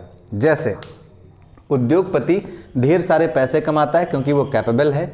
कमज़ोर व्यक्ति जो है, जिसके पास धन नहीं है, निर्धन है, उसके लिए सरकार सहायता की व्यवस्था करती है, मतलब हस्तक्षेप कर रही है। वो हस्तक्षेप कैसे करती है? जब वो धनी के ऊपर टैक्स लगाती है, मतलब दूसरे की धन कमाने की स्वतंत्रता पर कुछ ना कुछ रोक लगा रही है और उस टैक्स को कलेक्ट करके वो निर्धनों में वितरित करती है।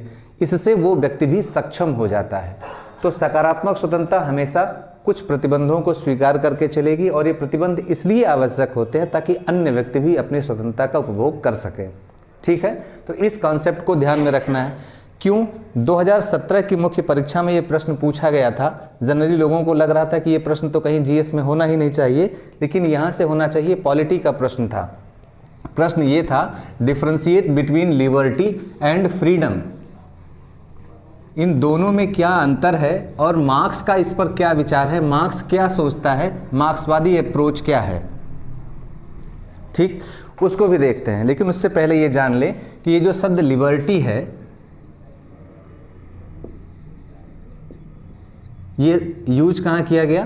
पहली चीज़ प्रस्तावना में यूज की गई है, और इसके साथ साथ एक जगह और यूज किया गया है, और वह है आर्टिकल 21 में क्या है? जीवन का अधिकार, राइट टू लाइफ। इसमें एक शब्द यूज किया गया है, पर्सनल लिबर्टी। और मैंने जो अभी आपसे बात की थी कि लिबर्टी हमेशा कैसी होती है? पर्सनल की बात करती है, निजी व्यक्ति स्वतंत्रता या व्यक्तिगत स्वतंत्रता की बात करती है, जहां व्यक्तिगत स्वतंत्रता में किसी तरह का कोई हस्तक्षेप नहीं होना चाहिए। तो ये आप ध्यान में रखेंगे कि लिबर्टी शब्द का प्रयोग संविधान में 2 जगह, प्रस्तावना में और मूल अधिकारों में अनुच्छेद 21 के अंतर्गत है। अब हम लोग ये बात करते हैं, जो अभी मैंने आपसे प्रश्न कहा कि लिबर्टी में और फ्रीडम में क्या अंतर है। हिंदी में दोनों के लिए स्वतंत्रता शब्द का प्रयोग किया गया है। क्या क्या डिफरेंसेस होंगे इसको देखते हैं, तब शायद दोनों का कॉन्सेप्ट या स्वतंत्रता का कॉन्सेप्ट समझ में आए, और ये भी समझ में आएगा कि फ्रीडम शब्द का प्रयोग मूल अधिकार में क्यों किया गया और प्रस्तावना में लिबर्टी शब्द का प्रयोग क्यों किया गया, या दोनों को क्या इंटरचेंज किया जा सकता है। लिबर्टी शब्द को हम मूल अधिकार में रख दें और फ्रीडम को यहाँ रख दें। इस बात पर भी लेकर के संविधान सभा में बहस हुई थी, और उन्हीं बहस के आधार पर, उन्हीं वाद विवाद के आधार पर इसे हम समझने का प्रयास करेंगे। तो देखते हैं, पहला शब्द है लिबर्टी और दूसरा शब्द है फ्रीडम। संविधान में दोनों के लिए स्वतंत्रता यूज किया गया है, लेकिन अगर वास्तविक रूप से इसको समझना है तो हिंदी में मैं इसके लिए वर्ड यूज कर रहा हूं, स्वच्छंदता। ये ज़्यादा इसके लिए नज़दीक शब्द होगा। स्वच्छंदता का मतलब जहाँ कोई प्रतिबंध ना हो, इसके नकारात्मक अर्थ में, और इसे हम कह सकते हैं स्वतंत्रता। क्या फ़र्क है? वाकई में फ्रीडम क्या होता है? फ्रीडम क्या है? एक मानवीय गुण है, प्रॉपर्टी ऑफ ह्यूमन बीइंग है। Property of human being. प्रत्येक मनुष्य के अंदर फ्रीडम का गुण होता है। कैसे? इसे समझिए ऐसे, जैसे प्रकृति के ढेर सारे नियम हैं, उन नियमों को बदलने की क्षमता हमारे पास नहीं है। कैपेबिलिटी के अर्थ में, जैसे हम लोग यहाँ बात कर रहे थे, प्रकृति के नियमों को हम बदल नहीं सकते हैं, लेकिन उसे समझ करके अपने जीवन को हम मनचाहा स्वरूप दे सकते हैं। जैसे गुरुत्वाकर्षण के नियम को हम बदल नहीं सकते, पर उसे समझ करके हम आज अंतरिक्ष की सैर कर रहे हैं और अंतरिक्ष में तमाम वैज्ञानिक गतिविधियां चल रही हैं। तो मनुष्य ने क्या किया? उन प्राकृतिक शक्तियों को समझा, और उन शक्तियों को समझने के बाद उसके अनुरूप अपने जीवन को चेंज किया और उस शक्तियों का उपयोग किया अपने लिए। तो ये मनुष्य का एक मानवीय गुण होता है स्वतंत्रता, जिसे मनुष्य से छीना नहीं जा सकता है। 1947 से पहले क्या था कि ये मानवीय गुण ब्रिटिश सरकार हमसे छीन रही थी। हम अपने जीवन को मनचाहा स्वरूप देने के लिए स्वतंत्र नहीं थे। हम सारे नियमों को समझते थे, सब चीज़ों को जानते थे, लेकिन ब्रिटिश सरकार के नियम और कानून हमें उन्हें रोकते थे। जबकि लिबर्टी क्या है? लिबर्टी को समझिए क्या है ये एक तरीके की मानवीय दशा है। बहुत ध्यान से समझिए, मतलब कंडीशन ऑफ ह्यूमन बीइंग।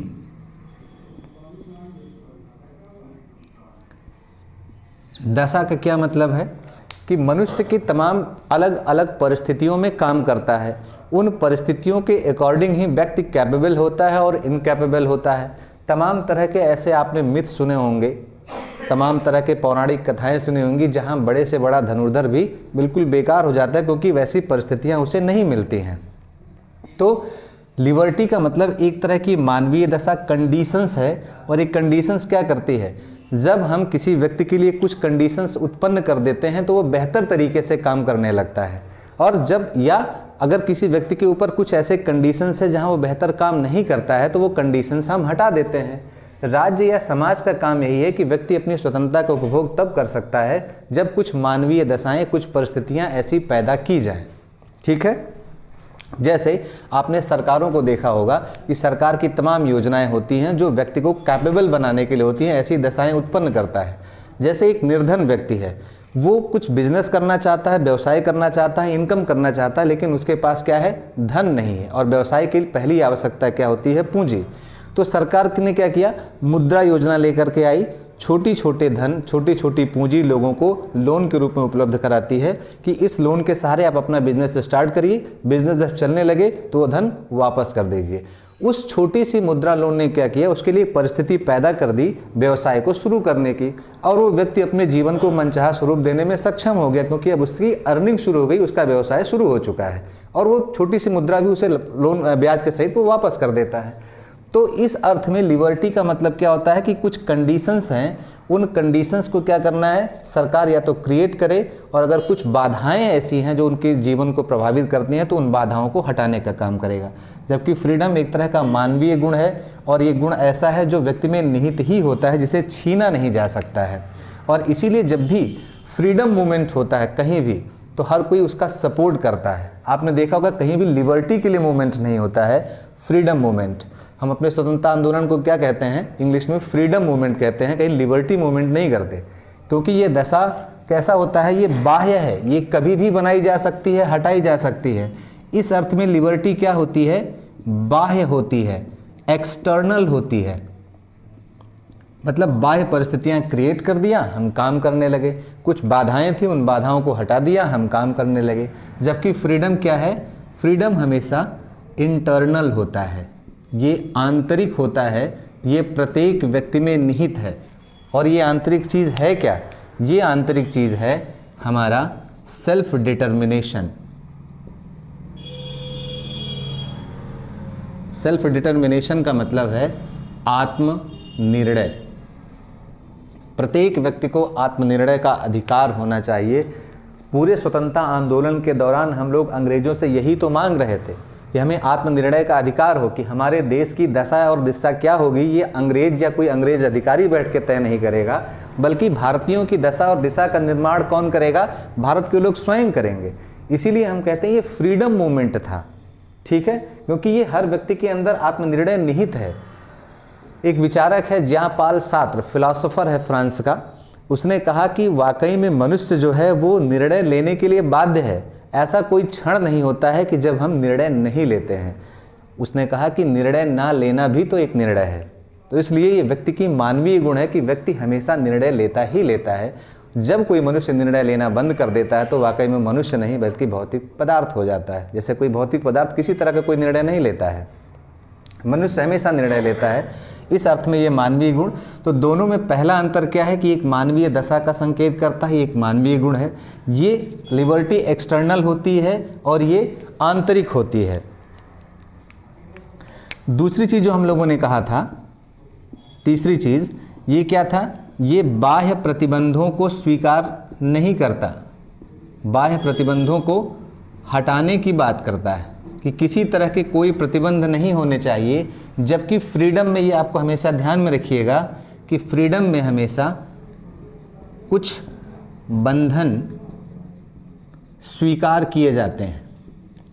जब तक बंधन नहीं होंगे तब तक हम अपनी स्वतंत्रता का उपयोग दूसरों के साथ नहीं कर सकते हैं। लेकिन ये बंधन कैसे होने चाहिए, रीजनेबल होने चाहिए, युक्त होने चाहिए। अगर कोई बंधन युक्त नहीं है तो उसे स्वीकार नहीं करेगा, रीजनेबल रिस्ट्रिक्शंस को स्वीकार करता है। और लिबर्टी किसी भी तरह के रिस्ट्रिक्शन को स्वीकार नहीं करता कि कोई प्रतिबंध नहीं होने चाहिए। इस अर्थ में क्या है, बाह्य प्रतिबंध अगर पूरी तरह से समाप्त कर दिए जाएंगे तो वाकई में किसके लिए होंगे, ये निजी स्वतंत्रता की बात करेगा।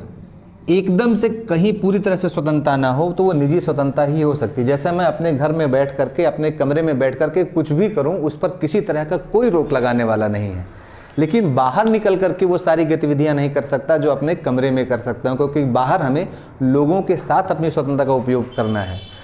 उदाहरण के लिए आप ये समझ लीजिए कि जैसे सरकार का निर्देश होता है कि अगर आपको शराब पीनी है तो आप अपने घर में बैठ कर के पीजिए, सरकार या कोई पुलिस वाला कहीं इंटरफेयर नहीं करता, क्योंकि आपकी निजी स्वतंत्रता है कि आपको पीना है या नहीं पीना है।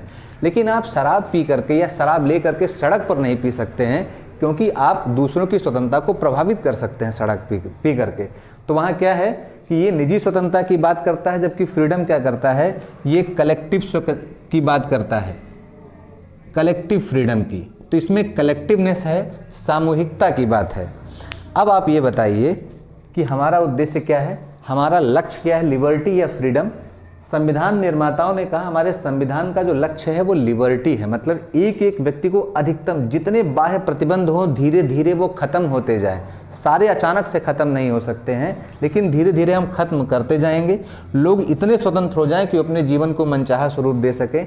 लेकिन अभी क्या है, सरकारों को क्या करना है, सबकी स्वतंत्रता का ख्याल रखना है, कलेक्टिव फ्रीडम की बात करनी है। इस नाते उन्होंने मूल अधिकार में क्या दिया, हमें फ्रीडम दिया, फ्रीडम ऑफ, ठीक, राइट टू फ्रीडम, स्वतंत्रता का अधिकार दिया है।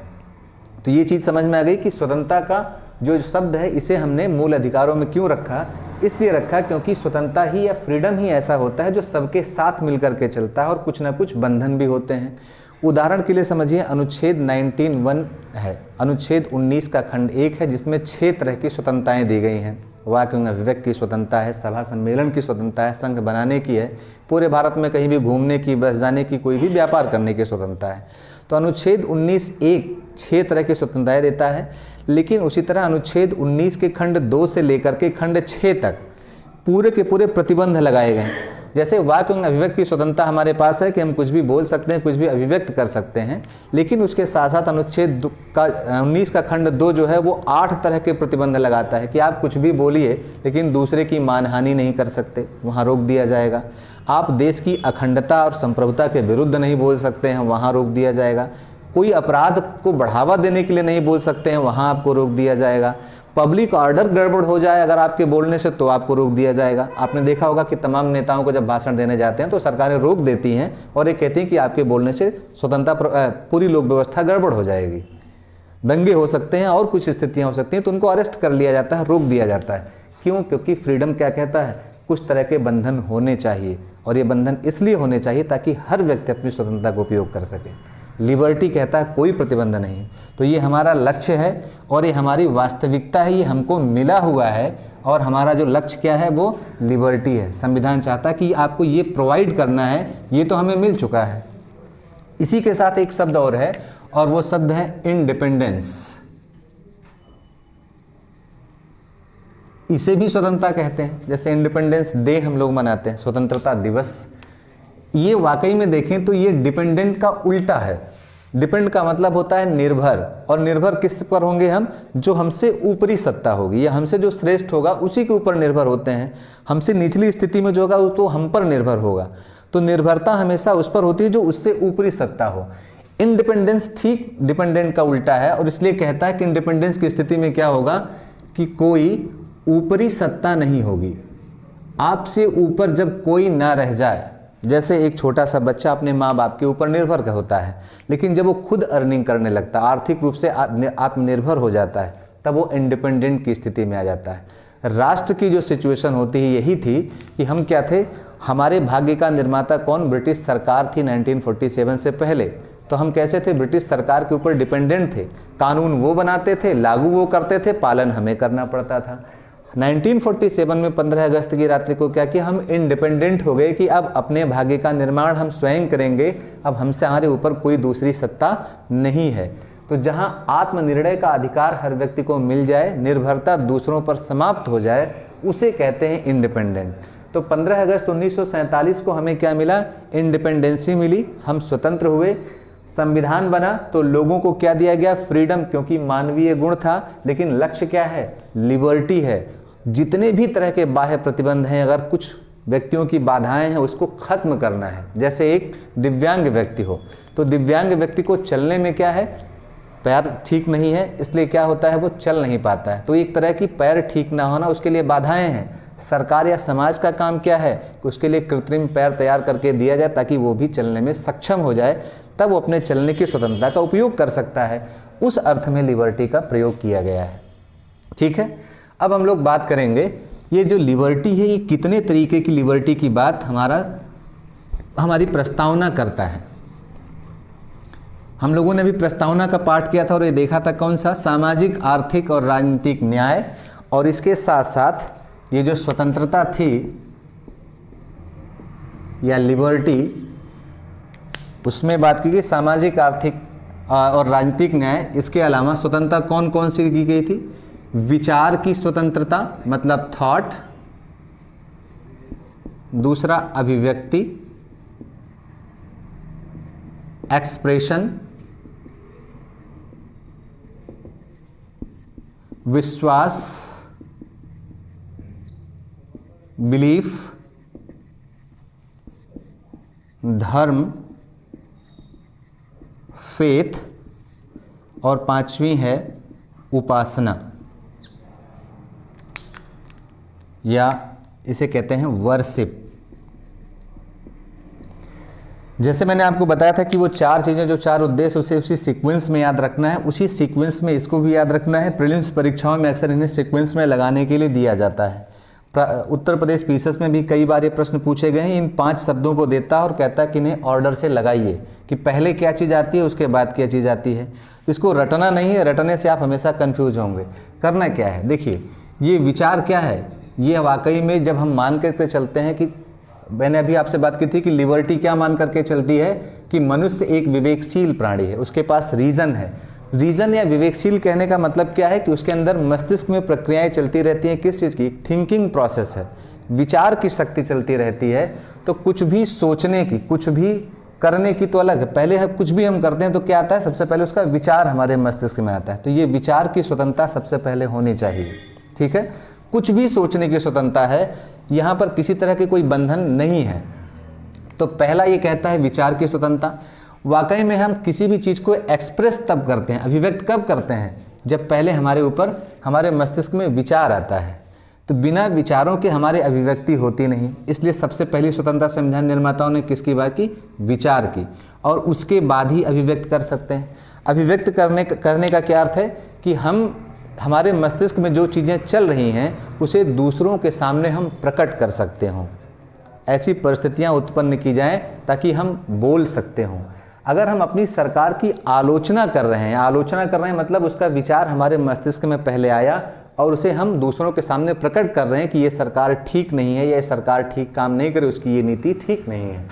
तो अभिव्यक्ति का अधिकार है, ये स्वतंत्रता मिलनी चाहिए। वो चाहे ठीक है या नहीं ठीक है ये समाज तय करेगा, लेकिन प्रत्येक व्यक्ति को अपनी बातों को, अपने विचारों को दूसरे के सामने प्रकट करने का अधिकार होना चाहिए।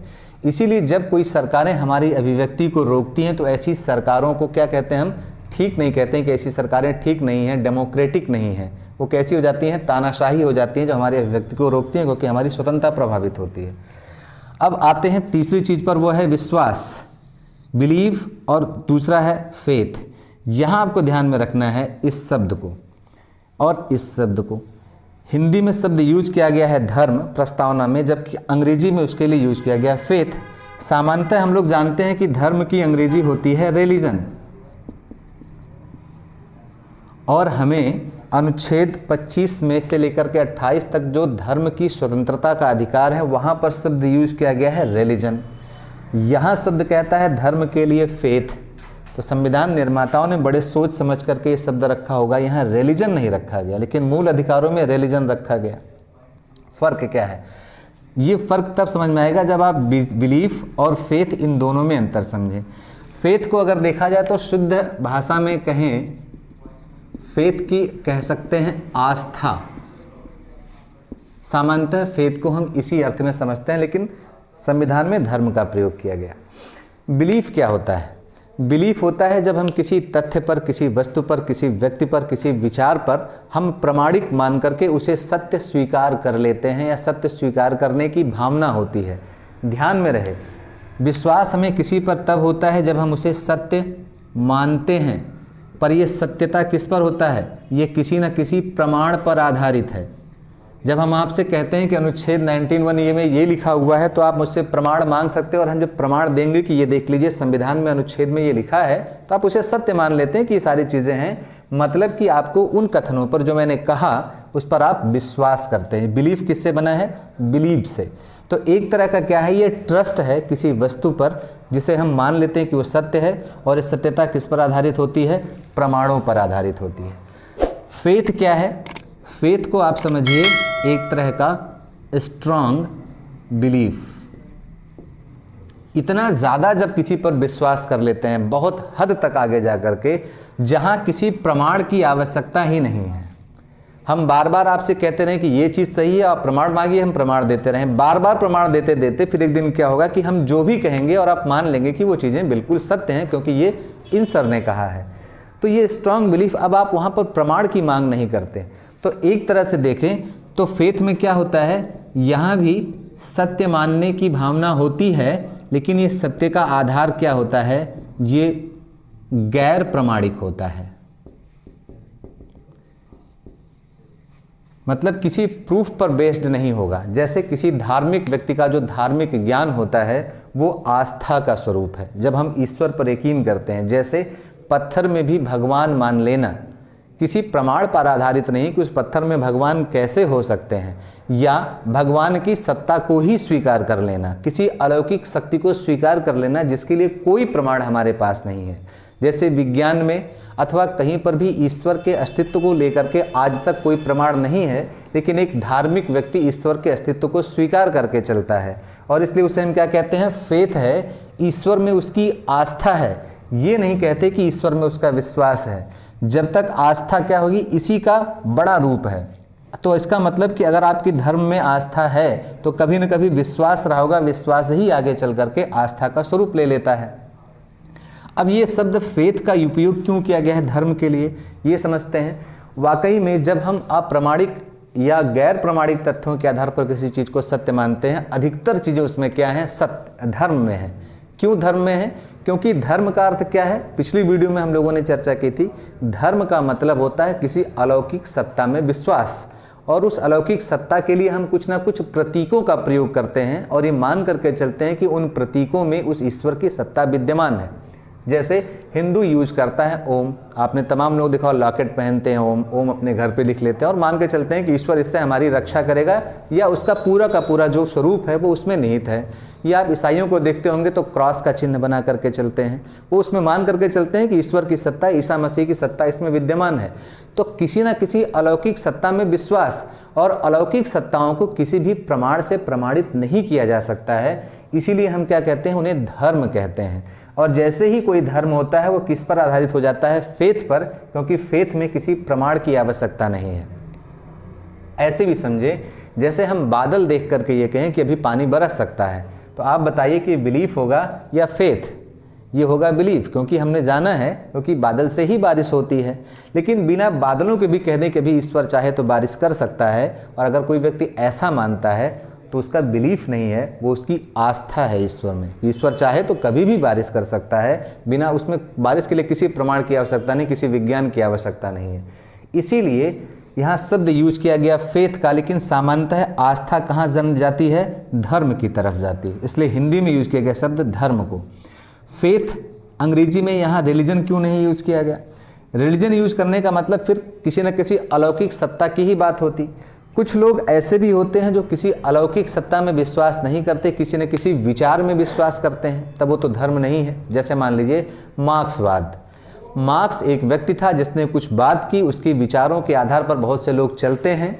वो विचार सत्य हैं या असत्य हैं इस बारे में कहीं कोई प्रमाण नहीं है, लेकिन फिर भी हम मार्क्स को सत्य मान करके चलते हैं। तो मार्क्सवाद कोई धर्म नहीं है, एक विचारधारा है, लेकिन फिर भी हम सत्य मान के चलते हैं। तार्किकता पर आधारित जहाँ मान लेते हैं तो हम उसमें हमारी फेथ हो जाती है। और उसके लिए कुछ प्रतीक बना लेते हैं। जैसे आपने सभी मार्क्सवादियों को देखा होगा तो सबका एक प्रतीक चिन्ह है, और वो प्रतीक चिन्ह क्या है? रेड कलर, लाल रंग।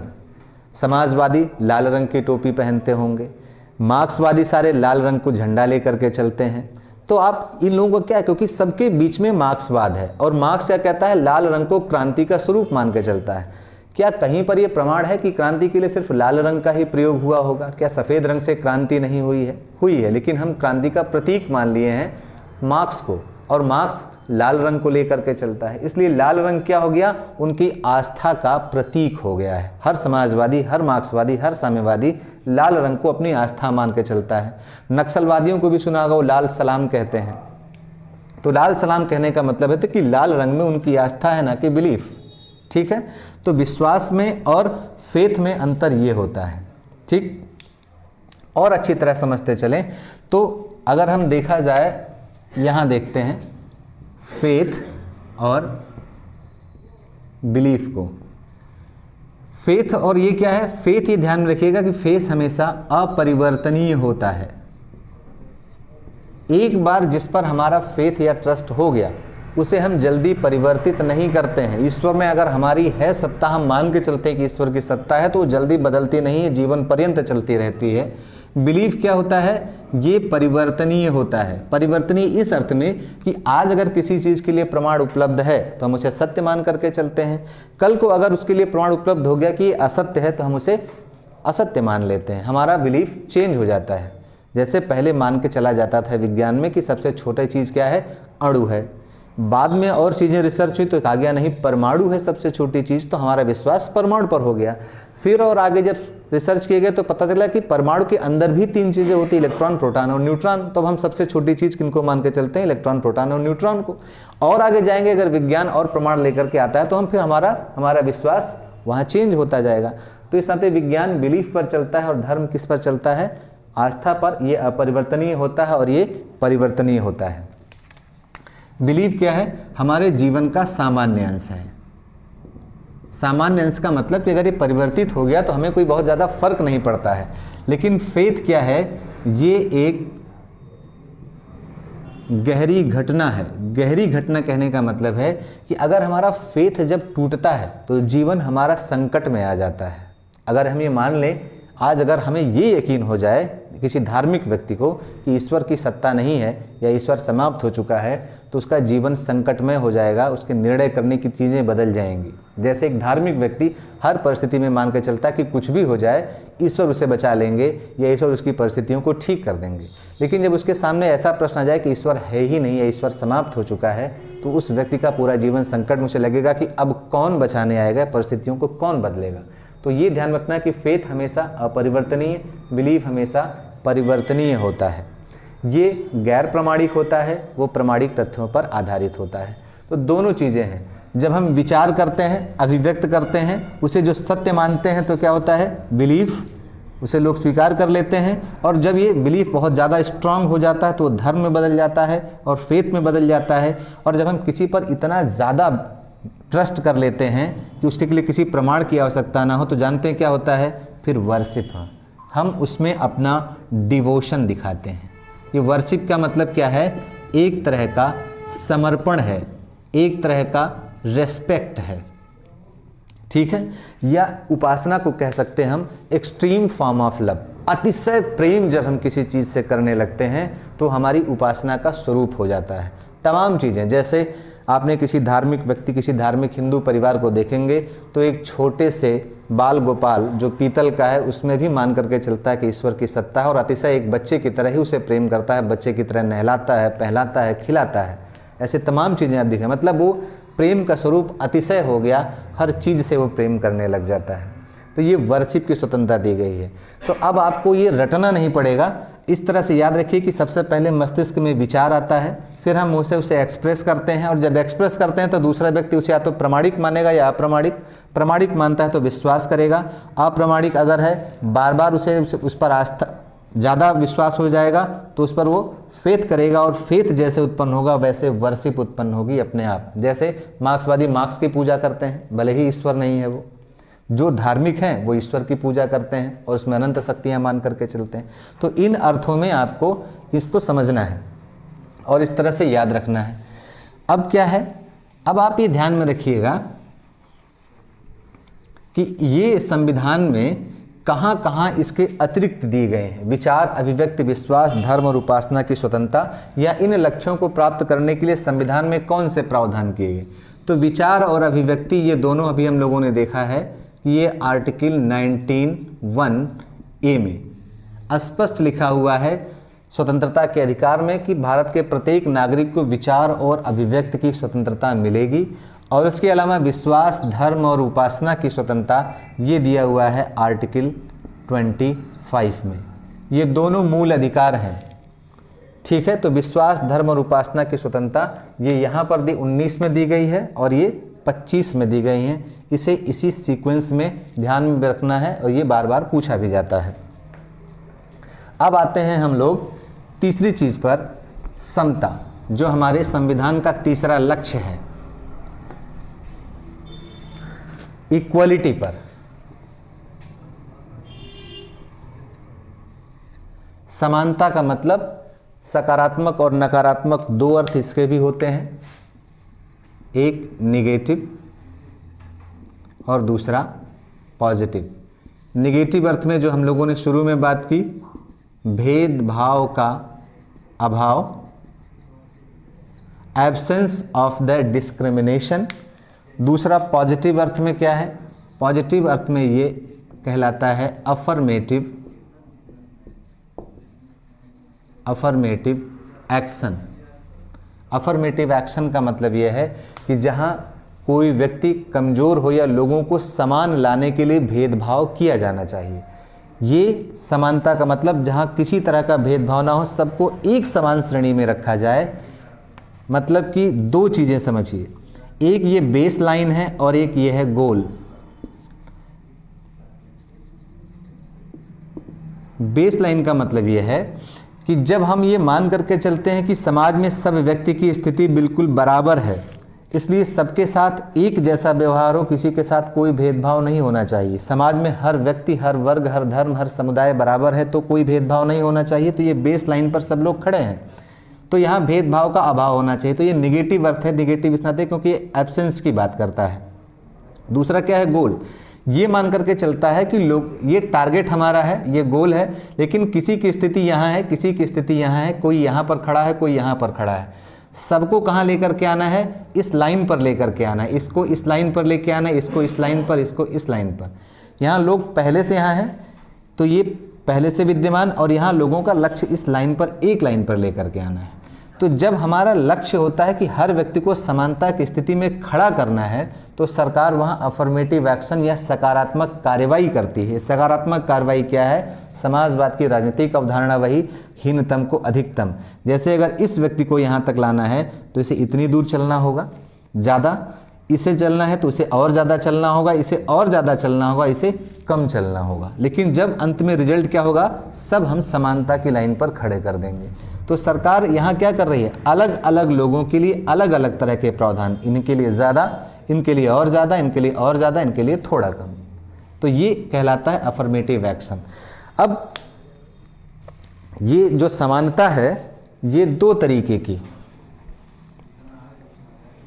प्रस्तावना कहता है कैसी समानता, प्रतिष्ठा और अवसर की समानता।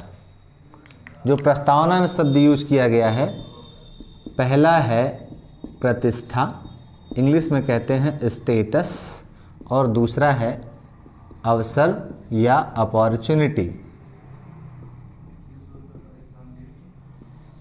प्रतिष्ठा की समानता और अवसर की समानता। सबसे पहले ये जान लीजिए कि प्रतिष्ठा और अवसर की समता, इसके अलावा अनुच्छेद आर्टिकल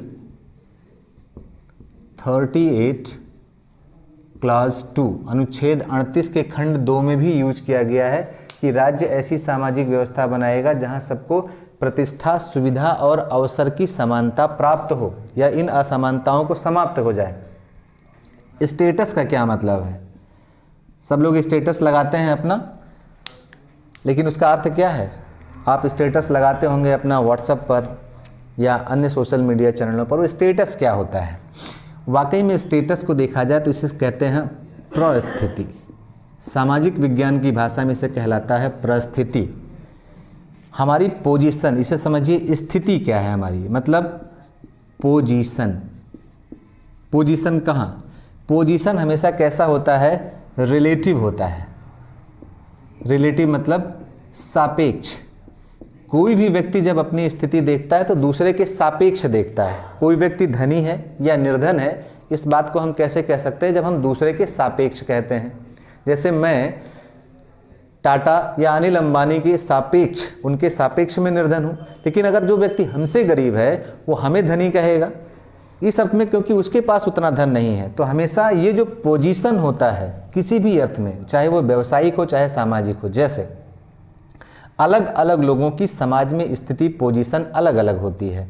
एक नेता की सामाजिक हैसियत अलग है, एक व्यवसायी की हैसियत अलग है, एक कर्मचारी की अलग है और एक किसान की अलग है। तो हर व्यक्ति का समाज में अपना पोजीशन, अपनी स्थिति, या इसे आप कह सकते हैं रैंक। ये जो रैंक है यही वाकई में प्रतिष्ठा है हर व्यक्ति की। और हमारा संविधान का लक्ष्य क्या है? कि सब व्यक्ति को प्रतिष्ठा की समानता मिलनी चाहिए। इसका मतलब क्या है? कि व्यक्ति कोई भी कार्य कर रहा हो, उसके कार्य को समान महत्व दिया जाना चाहिए, उसकी पोजीशन सेम है। जैसे जो रोल किसी व्यवसायी का भी देश के निर्माण में, उतना ही रोल शिक्षक का भी है, उतना ही रोल किसान का भी है, उतना ही रोल छात्र का भी है। तो पोजीशन समाज में जबकि सबकी अलग अलग हो सकती है, धन के आधार पर, संपदा के आधार पर, ज्ञान के आधार पर और सामाजिक हैसियत के आधार पर, आर्थिक आधार पर, लेकिन वाकई में संविधान का लक्ष्य है कि हर व्यक्ति को प्रतिष्ठा की समानता मिलनी चाहिए, जबकि जो कि अभी है नहीं। पर अब ये ध्यान में रखिएगा, प्रतिष्ठा भी दो तरीके की होती है। एक होती है प्रदत्त, प्रोवाइडेड बाय अदर्स, अन्य द्वारा दी जाती है,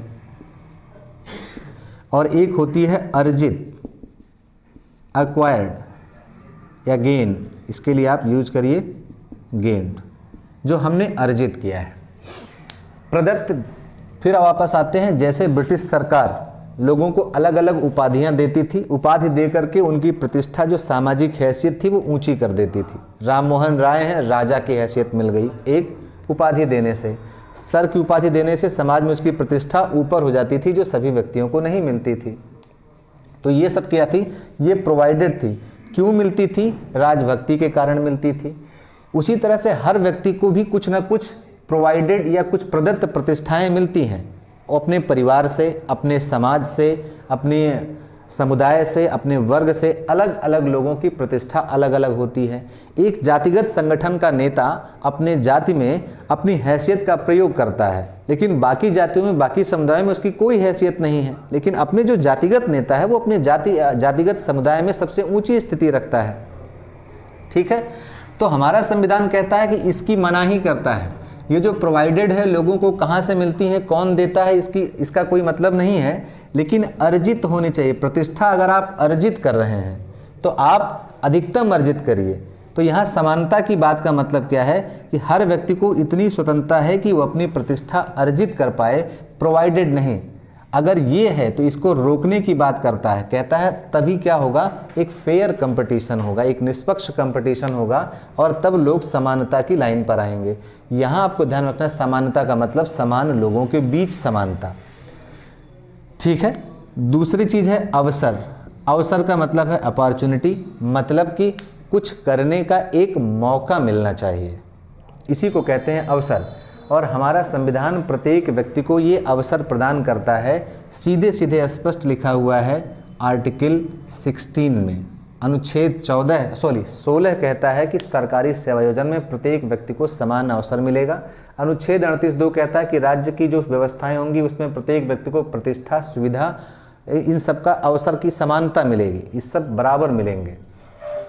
ठीक है, तो अवसर, ये प्रतिष्ठा की समानता और अवसर की समानता, ये हमारा लक्ष्य है। और इन लक्ष्यों को पूरा करने के लिए अनुच्छेद 16 भी दिया गया है। प्रतिष्ठा की समानता के लक्ष्य को पूरा करने के लिए क्या है? ये आर्टिकल 18, उपाधियों के अंत की बात जहाँ थी, उपाधियां क्या करती थीं, लोगों की प्रतिष्ठा को ऊपर कर देती थीं। लेकिन वैसा मैंने अभी इसी वीडियो में चर्चा की है जिसमें स्पष्ट कहा गया था कि शिक्षा और सेना संबंधी उपाधियां दी जाएंगी, अन्य उपाधियां नहीं दी जाएंगी। शिक्षा और सेना संबंधी क्यों दी जाएंगी? क्योंकि वो अर्जित की जाती हैं। आपने पढ़ाई की तो आपको ग्रेजुएट होने की डिग्री मिली, आपने सेना में अच्छा पराक्रम दिखाया तो आपको परमवीर चक्र मिला। ये जो परमवीर चक्र है या ग्रेजुएट की डिग्री है या आईएएस की डिग्री है, ये किस लिए मिल रही है? क्योंकि आपने उसे अपनी मेहनत के बल पर अर्जित किया है। तो ये प्रतिष्ठा की समानता की बात करता है। और जो प्रदत्त हैं किसी कारण से, किसी राजभक्ति के कारण दी जाती हैं, उसको पूरी तरह से रोकने की बात है। तो इन लक्ष्यों को पूरा करने के लिए अनुच्छेद 18, अवसर की समानता देने के लिए अनुच्छेद 16 इसकी बात करता है। और समानता का अधिकार पूरा का पूरा इक्वलिटी पर बेस्ड है ही है। अब आते हैं जो चौथा लक्ष्य है बंधुता का। बंधुता, फ्रैटर्निटी। फ्रैटर्निटी का क्या मतलब है? भाईचारा। अक्सर आपने एक सेंटेंस सुना होगा, हिंदू मुस्लिम सिख ईसाई आपस में सब भाई भाई। यही चीज है फ्रैटर्निटी। फ्रैटर्निटी का मतलब है कि जब हम अपने वर्ग, जाति, देश, समुदाय इन सबसे अलग हट करके एक होने, सिर्फ मनुष्य होने की भावना रखें, या बहुत अधिक अगर हो सकता है तो एक राष्ट्र के नाम पर एक होने की भावना पाल लें, इसको कहते हैं बंधुता। और हमारे संविधान की प्रस्तावना क्या कहता है? बंधुता कैसी होनी चाहिए? एक कहता है व्यक्ति की गरिमा और दूसरा राष्ट्र की एकता व अखंडता, मतलब इसे कहेंगे डिग्निटी ऑफ द इंडिविजुअल, और इसे कहेंगे unity and integrity of the nation. ऐसी बंधुता हो जो व्यक्ति की गरिमा में वृद्धि करती हो, ऐसी बंधुता हो जो राष्ट्र की एकता और अखंडता को वृद्धि करती हो। गरिमा का क्या मतलब है? गरिमा का मतलब है रेस्पेक्टफुल हो जाना। जब हम व्यक्ति को रेस्पेक्ट दें, या प्रत्येक व्यक्ति का जो व्यक्तित्व हो वो रेस्पेक्टफुल हो, ऐसा होना चाहिए। हम किसी व्यक्ति की गरिमा को गिराने के लिए आपस में भाईचारा नहीं कर सकते हैं, या राष्ट्र की एकता को तोड़ने के लिए या अखंडता को समाप्त करने के लिए अगर हम आपस में गठबंधन करते हैं, एक होने की भावना लाते हैं, तो ऐसी बंधुता हमारे यहाँ रोक दी गई है। जैसे आतंकवादियों की, वो भी आपस में भाई भाई कहते हैं कि सब जिहाद कर रहे हैं, सब एक ही समुदाय के हैं, आपस में सब भाई हैं और सब अल्लाह के नाम पर एक हो जाते हैं। जो जिहादी हैं, स्पेशली इस्लामिक जिहादी जो हैं, ऐसे उनमें भी बंधुता है। पर हमारा संविधान ऐसी बंधुता की बात नहीं करता है, वो ऐसी बंधुता की बात करता है जो व्यक्ति की गरिमा में वृद्धि करता हो। जो इस्लामिक जिहादियों की बंधुता है वो व्यक्ति की गरिमा में वृद्धि करने वाली नहीं है, बल्कि उन्हें क्या होता है, समाज में उनकी गरिमा होती है, रेस्पेक्ट होता है, बिल्कुल नहीं होता है। उसी दूसरी चीज़ क्या है, वे राष्ट्र की एकता और अखंडता के विरुद्ध है उनका भाईचारा। इस नाते ऐसी बंधुता की बात नहीं है। हमारे यहाँ ऐसी बंधुता है जो राष्ट्र की एकता में वृद्धि करती हो। ये होगी कैसे? जब हम जातिवाद से परे हो जाएं, जब हम संप्रदायवाद से परे हो जाएं, जब हम भाषावाद से परे हो जाएं, जब क्षेत्रवाद से परे हो जाएं। जैसे हमारे अंदर ये आता है कि हम मराठी हैं, हम बिहारी हैं, हम तमिल हैं, हम उड़िया हैं, तो कभी राष्ट्र की एकता सुनिश्चित नहीं हो सकती है और आपस में कभी बंधुता नहीं हो सकती है। इसलिए जिस बंधुता की बात की गई है वो राष्ट्रीय एकता को बढ़ाने वाली बात की गई है, अखंडता की बात की गई है। अब ये ध्यान में रखना है कि वह अखंडता शब्द ये जो है ये 42वें संशोधन 1976 द्वारा जोड़ा गया है। इसी संशोधन द्वारा प्रस्तावना में 2 शब्द और जोड़े गए थे और वो शब्द था समाजवादी, याद रखिए, व पंथ निरपेक्ष। तो अगर पूछा जाए आपसे तो ये 3 शब्द अखंडता, समाजवादी, पंथ निरपेक्ष, अखंडता के साथ एक शब्द यहाँ और था और अखंडता, समाजवादी, पंथ निरपेक्ष, ये इतने शब्द 42वें संविधान संशोधन 1976 द्वारा जोड़े गए। क्यों जोड़ा गया अखंडता शब्द? वो परिस्थितियां क्या थी 1976 में मालूम होगा, उससे पहले भारत में खालिस्तानी मूवमेंट चल रहा था, नागालैंड में अलग नागा देश बनाने की मांग चल रही थी। तो जो LTTE था, श्रीलंका में जो आतंकवादी उग्रवादी समूह था, वो एक ग्रेटर तमिल स्टेट की बात कर रहा था कि भारत के तमिलनाडु को और वहाँ का जो तमिल बाहुल्य क्षेत्र है श्रीलंका को, उसे मिलाकर के एक अलग तमिल राज्य की मांग कर रहा था। तो भारत के टुकड़े टुकड़े होने वाले की लोगों का बोलबाला था। इसलिए इस प्रस्तावना में स्पष्ट कर दिया गया कि ऐसा ख्वाब कोई ना पाले। हमारा लक्ष्य क्या है? राष्ट्र की अखंडता का, कि भारत एक अखंड है, ये टूट नहीं सकता है, कोई भी क्षेत्र इससे अलग नहीं हो सकता है। हाँ, एक इकाई के रूप में उसकी एक अलग पहचान हो सकती है जैसी राज्यों की है। तमिलनाडु भाषा के आधार पर अलग है, तो महाराष्ट्र है, तो गुजरात है, भाषा के आधार पर अलग अलग स्टेट हैं, पिछड़ेपन के आधार पर अलग अलग लोग हैं, लेकिन अखंड है, ये टूट नहीं सकता है। अब इस पर आपसे कई बार प्रश्न पूछे गए हैं कि राष्ट्र की एकता में बाधक कौन कौन सी चीज़ें हैं। तो ये ध्यान में रखिए, राष्ट्र की एकता में बाधक वही सारी चीज़ें हैं जो हमारे भाईचारे में बाधक हैं, जैसे संप्रदायवाद। जब हम मान करके चलते हैं कि हम किसी विशेष संप्रदाय के हैं और मेरा संप्रदाय सर्वोच्च है, बाकी संप्रदाय नीचे हैं, मेरा धर्म सर्वोत्कृष्ट है, बाकी धर्म नीचे हैं, तब वहाँ सांप्रदायिकता जन्म लेती है। तो सांप्रदायिकता क्या है? ये हमारे लिए नुकसानदायक है, पूरे राष्ट्र की एकता के लिए। बहुत से राजनीतिक दल आपको मिलेंगे आजकल जिसमें जो आप में धर्म की भावना को ज़्यादा बढ़ाने की कोशिश करते हैं और ये कहते हैं कि हाँ हिंदू राष्ट्र हो जाएगा। हिंदू राष्ट्र अगर होगा तो वाकई में राष्ट्र की एकता कभी भी नहीं हो सकती है, और इसका अनुभव हमारे पूर्वजों को और हमको है। भारत और पाकिस्तान नाम के दो स्टेट बन गए, एकता विखंडित हो गई, अखंडता समाप्त हुई।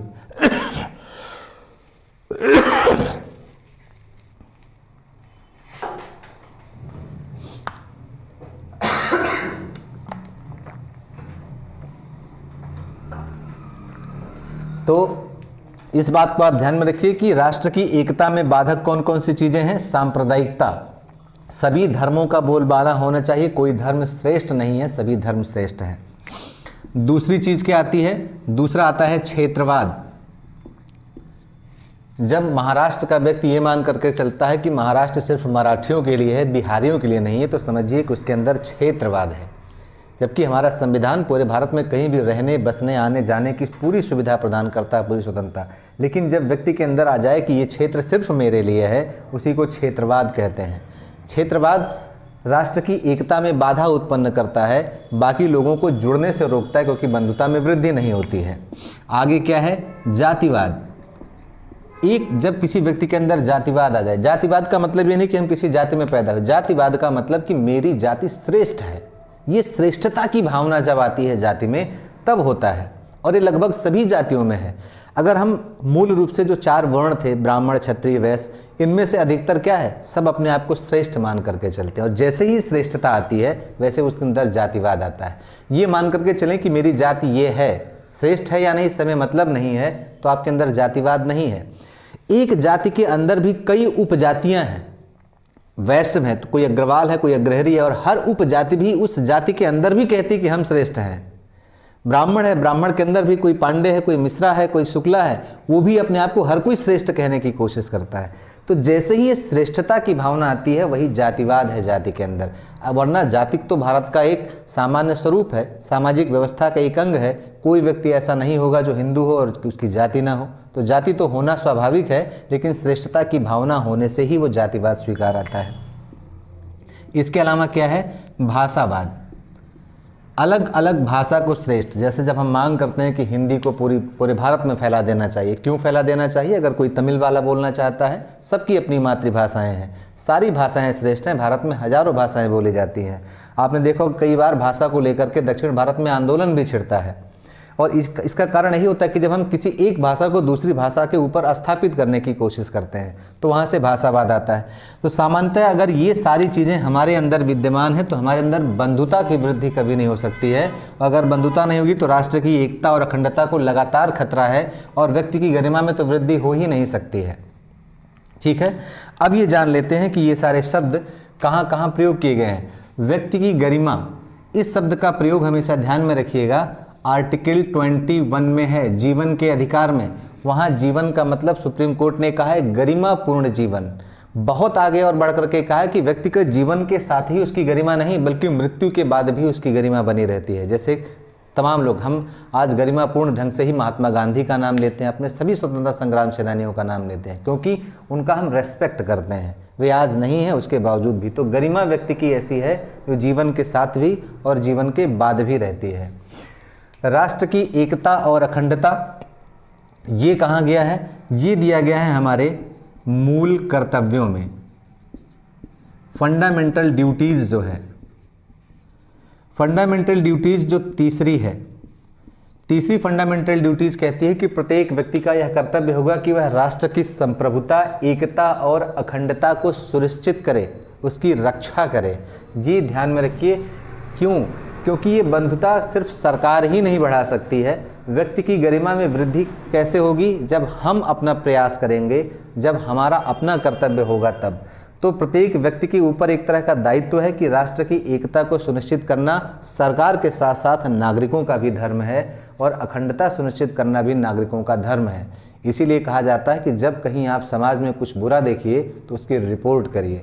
कहीं आपके पास हेट स्पीच आए, कहीं फॉल्स न्यूज़ हो तो उसको रिपोर्ट करिए। इससे समाज में एकता, अखंडता और व्यक्ति की गरिमा में वृद्धि होगी। तो ये चार चीज़ें थी हमारे संविधान का लक्ष्य, हमारी प्रस्तावना का लक्ष्य थी। लेकिन अब एक चीज़ और रह गई है इसमें बाकी, जल्दी से उसको भी देख लेते हैं। और वो चीज़ क्या थी? चौथी चीज़ जो हम लोगों ने बात की थी, प्रस्तावना में चार तत्व थे। एक था संविधान की शक्ति का स्रोत, दूसरा राजनीतिक व्यवस्था की संरचना, तीसरी थी हमारी राजनीतिक व्यवस्था का उद्देश्य, जो चार उद्देश्य पे चर्चा कर लिए हैं। और चौथी चीज़ जो थी, और वो चौथी चीज़ क्या थी? संविधान के पारित होने की तिथि। प्रस्तावना क्या कहती है कि ये राष्ट्र को एकता और अखंडता सुनिश्चित करने वाली बंधुता बढ़ाने के लिए, इसके आगे क्या लिखा हुआ है? दृढ़ संकल्प होकर अपनी इस संविधान सभा में आज तारीख, कौन सी तारीख? 26 नवंबर 1949, 26 नवंबर 1949 को, हिंदी महीना भी लिखा हुआ है, ये ध्यान में रखिएगा, मिति मार्गशीर्ष शुक्ल सप्तमी संवत 2006 विक्रमी को एतत् द्वारा इस संविधान को क्या करते हैं? इन शब्दों को भी आपको ध्यान में रखना है और ये बहुत ज़रूरी हैं संविधान की व्याख्या के लिए। अंगीकृत, अधिनियमित और आत्मार्पित करते हैं। अंगीकृत का मतलब है एडॉप्ट, एडॉप्शन को कहते हैं अंगीकृत करना। अधिनियमित को कहते हैं इनैक्ट करना, और आत्मार्पित को गिव टू आवर सेल्फ्स। इन शब्दों का प्रयोग किया गया है। तो ये डेट ध्यान में रखिएगा। कई प्रतियोगी परीक्षाओं में पूछा गया कि संविधान कब पारित हुआ था, तो 26 नवंबर 1949 को बन करके तैयार हुआ था।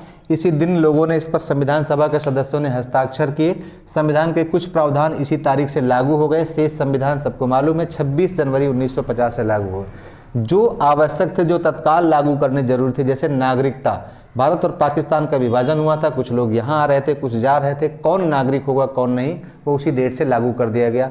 कुछ संक्रमणशील प्रावधान थे जो तत्काल लागू करने जरूरी थे, वो भी लागू कर दिए गए। शेष संविधान को रखा गया 26 जनवरी 1950 के लिए, क्योंकि 1930 में 26 जनवरी को स्वतंत्रता दिवस मनाने की परंपरा शुरू हुई थी और माना गया कि जब हमारा संविधान अपना बन करके तैयार हुआ है तो 26 जनवरी को ही लागू किया जाए। एक ऐतिहासिक दिन था, ठीक है। और ये भी ध्यान रखिएगा कि 26 जनवरी से पहले एक बार ये प्रश्न पूछा गया कि इस भारत का सर्वोच्च न्यायालय कब बना, क्योंकि संविधान तो पूरा लागू हुआ 26 जनवरी को। तो ध्यान रखिएगा कि 25 जनवरी को सर्वोच्च न्यायालय बन गया, और इसलिए बनाया गया क्योंकि संविधान के संरक्षक की जिम्मेदारी सर्वोच्च न्यायालय को दी गई है। हिंदी में ध्यान रखिएगा, महीने ये भी पूछे जाते हैं घुमा फिरा करके। इंग्लिश मीडियम के विद्यार्थियों के लिए दिक्कत होती है कि इन महीनों के नाम नहीं जानते। ये क्या है, ये ध्यान में रखिए कि ये किस पर आधारित है, ये ग्रेगोरियन कैलेंडर पर आधारित तिथि है, और जबकि ये जो है ये विक्रमी संवत, विक्रमी कैलेंडर पर आधारित तिथि है। इसमें क्या क्या चीज़ें हैं? मिति मार्गशीर्ष क्या है? ये हिंदी महीने का मंथ है, महीना जो शुरू होता है चैत्र से। शुक्ल क्या है? हिंदी महीने में हमेशा 15-15 दिन या 14-14 दिन के दो पक्ष होते हैं, एक शुक्ल पक्ष एक कृष्ण पक्ष, तो ये पक्ष है इसका, ठीक है। और सप्तमी क्या है? ये तिथि है। और संवत 2006 विक्रमी ये वर्ष है। वर्ष कैसा? विक्रमी कैलेंडर का। जब हम ईसवी सन में +57 जोड़ दे देते हैं तो ये आ जाता है आपका विक्रमी संवत। 1949 में 57 जोड़ेंगे तो 2006 आ जाएगा। इन चीज़ों को ध्यान में रखना है। कभी कभी बदल देता है एक तिथि, शुक्ल की जगह कृष्ण कर देता है, सप्तमी की जगह अष्टमी कर देता है, संवत 2006 की जगह 1949 कर देगा। यहाँ कन्फ्यूजन होता है, तो इस बात को ध्यान में रखिए। अब आते हैं आंगिकृत पर। जरा एक बार फिर से आप याद करिए प्रस्तावना को। शुरू कहाँ से होता है? हम भारत के लोग। शुरू शब्दों को और आखिरी शब्दों को जरा जोड़िए। हम भारत के लोग संविधान को क्या करते हैं? आंगीकृत करते हैं, अधिनियमित करते हैं और आत्मार्पित करते हैं। हम भारत के लोग एडॉप्ट करते हैं। एडॉप्शन का क्या मतलब होता है? जैसे किसी छोटे बच्चे को एडॉप्ट करती है फैमिली, पेरेंट्स एडॉप्ट करते हैं। एडॉप्ट क्यों करते हैं? ताकि वे उसकी देखभाल बेहतर तरीके से कर सके। तो हमने भी क्या किया? हम भारत के लोगों ने, भारत की जनता ने क्या किया? संविधान को एडॉप्ट किया है। एडॉप्ट किया है मतलब कि अब इसके देखभाल की जिम्मेदारी किसकी है? जनता की है। तो एडॉप्शन ये वर्ड क्या है? ये एक तरह से हमारे ऊपर उत्तरदायित्व डालता है कि संविधान को अगर कहीं भी नुकसान पहुंचाने की कोशिश की जाएगी तो ये जनता की जिम्मेदारी है कि उसे रोके। आपने तमाम दलों, तमाम सामाजिक संगठनों को देखा होगा, संविधान बचाओ आंदोलन करते हैं। ऐसा आंदोलन क्यों? क्योंकि वो मान करके चलते हैं कि वो हमारी जिम्मेदारी है, क्योंकि संविधान को अंगीकृत किया, हमने अडॉप्ट कर लिया है। इनैक्ट करने का मतलब है कि इसे हमने एक कानूनी स्वरूप दे दिया है अब। और एक कानूनी स्वरूप किसने दिया? हम भारत के लोगों ने। यही स्पष्ट करता है कि भारत के लोग क्या हैं? भारत के लोगों के पास कानून बनाने की ताकत है। और हम लोगों ने पहले वीडियो में देखा कि जहां कानून बनाने की ताकत जनता में होती है वहां क्या होता है? लोकतंत्र होता है। और संविधान कैसा है? भारत का सर्वोच्च कानून है, जिसे बना रही है भारत की जनता संविधान सभा के माध्यम से। तो एक तरह से ये जो अधिनियमित शब्द है, अधिनियमित करते हैं, ये क्या है? ये हमारे राइट को बताता है, ये हमारे अधिकारों को बताता है कि संविधान को बनाने का अधिकार हमारा है, ठीक है। ये पूरी पावर हमारे पास है। और तीसरी शब्द है आत्मार्पित। आत्मार्पित कहने का मतलब गिव टू अवर सेल्फ। हमने स्वयं को सौंप दिया। स्वयं को सौंप दिया कहने का मतलब है कि अब हम इससे स्वयं भी बंध गए हैं। पिछली वीडियो में हमने चर्चा की थी कि जब आपसे ये पूछा जाए कि अगर भारत के लोग सर्वोच्च हैं या संविधान, तो अक्सर आपके मस्तिष्क में ये आता है कि चूंकि संविधान का निर्माण भारत के लोगों ने किया, इसलिए लोग सर्वोच्च होंगे। लेकिन ये जो शब्द है, हम भारत के लोग क्या कर रहे हैं? संविधान को अंगीकृत, अधिनियमित और आत्मार्पित कर दे रहे हैं। सबसे अंत में आत्मार्पित करने का मतलब हमने स्वयं को अर्पित कर दिया।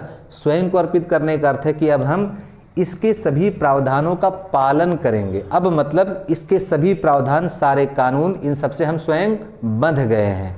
बंध गए तो अब जनता सर्वोच्च है कि संविधान? संविधान सर्वोच्च हो जाएगा। तो जहाँ कहीं भी ऐसी कन्फ्यूज़न आए कि कौन सर्वोच्च होगा, तो इस शब्द को देखिएगा। कानून एक बार बनने के बाद, मैंने आपसे बताया था कि सुप्रीम कोर्ट ने निर्णयों में इसी बात का उल्लेख किया था कि चूंकि जनता संविधान को आत्मार्पित कर चुकी, साथ ही जनता भी उसके प्रावधानों से बंध गई है, वो उससे उच्च स्थिति में नहीं हो सकती है। संविधान का उल्लंघन जनता भी सामूहिक रूप से नहीं कर सकती है। अब वो बंध गई, साथ ही सर्वोच्चता की स्थिति में भारत सिर्फ एक है, और वो है संविधान हमारा। तो आत्मार्पित कहने का मतलब ये है।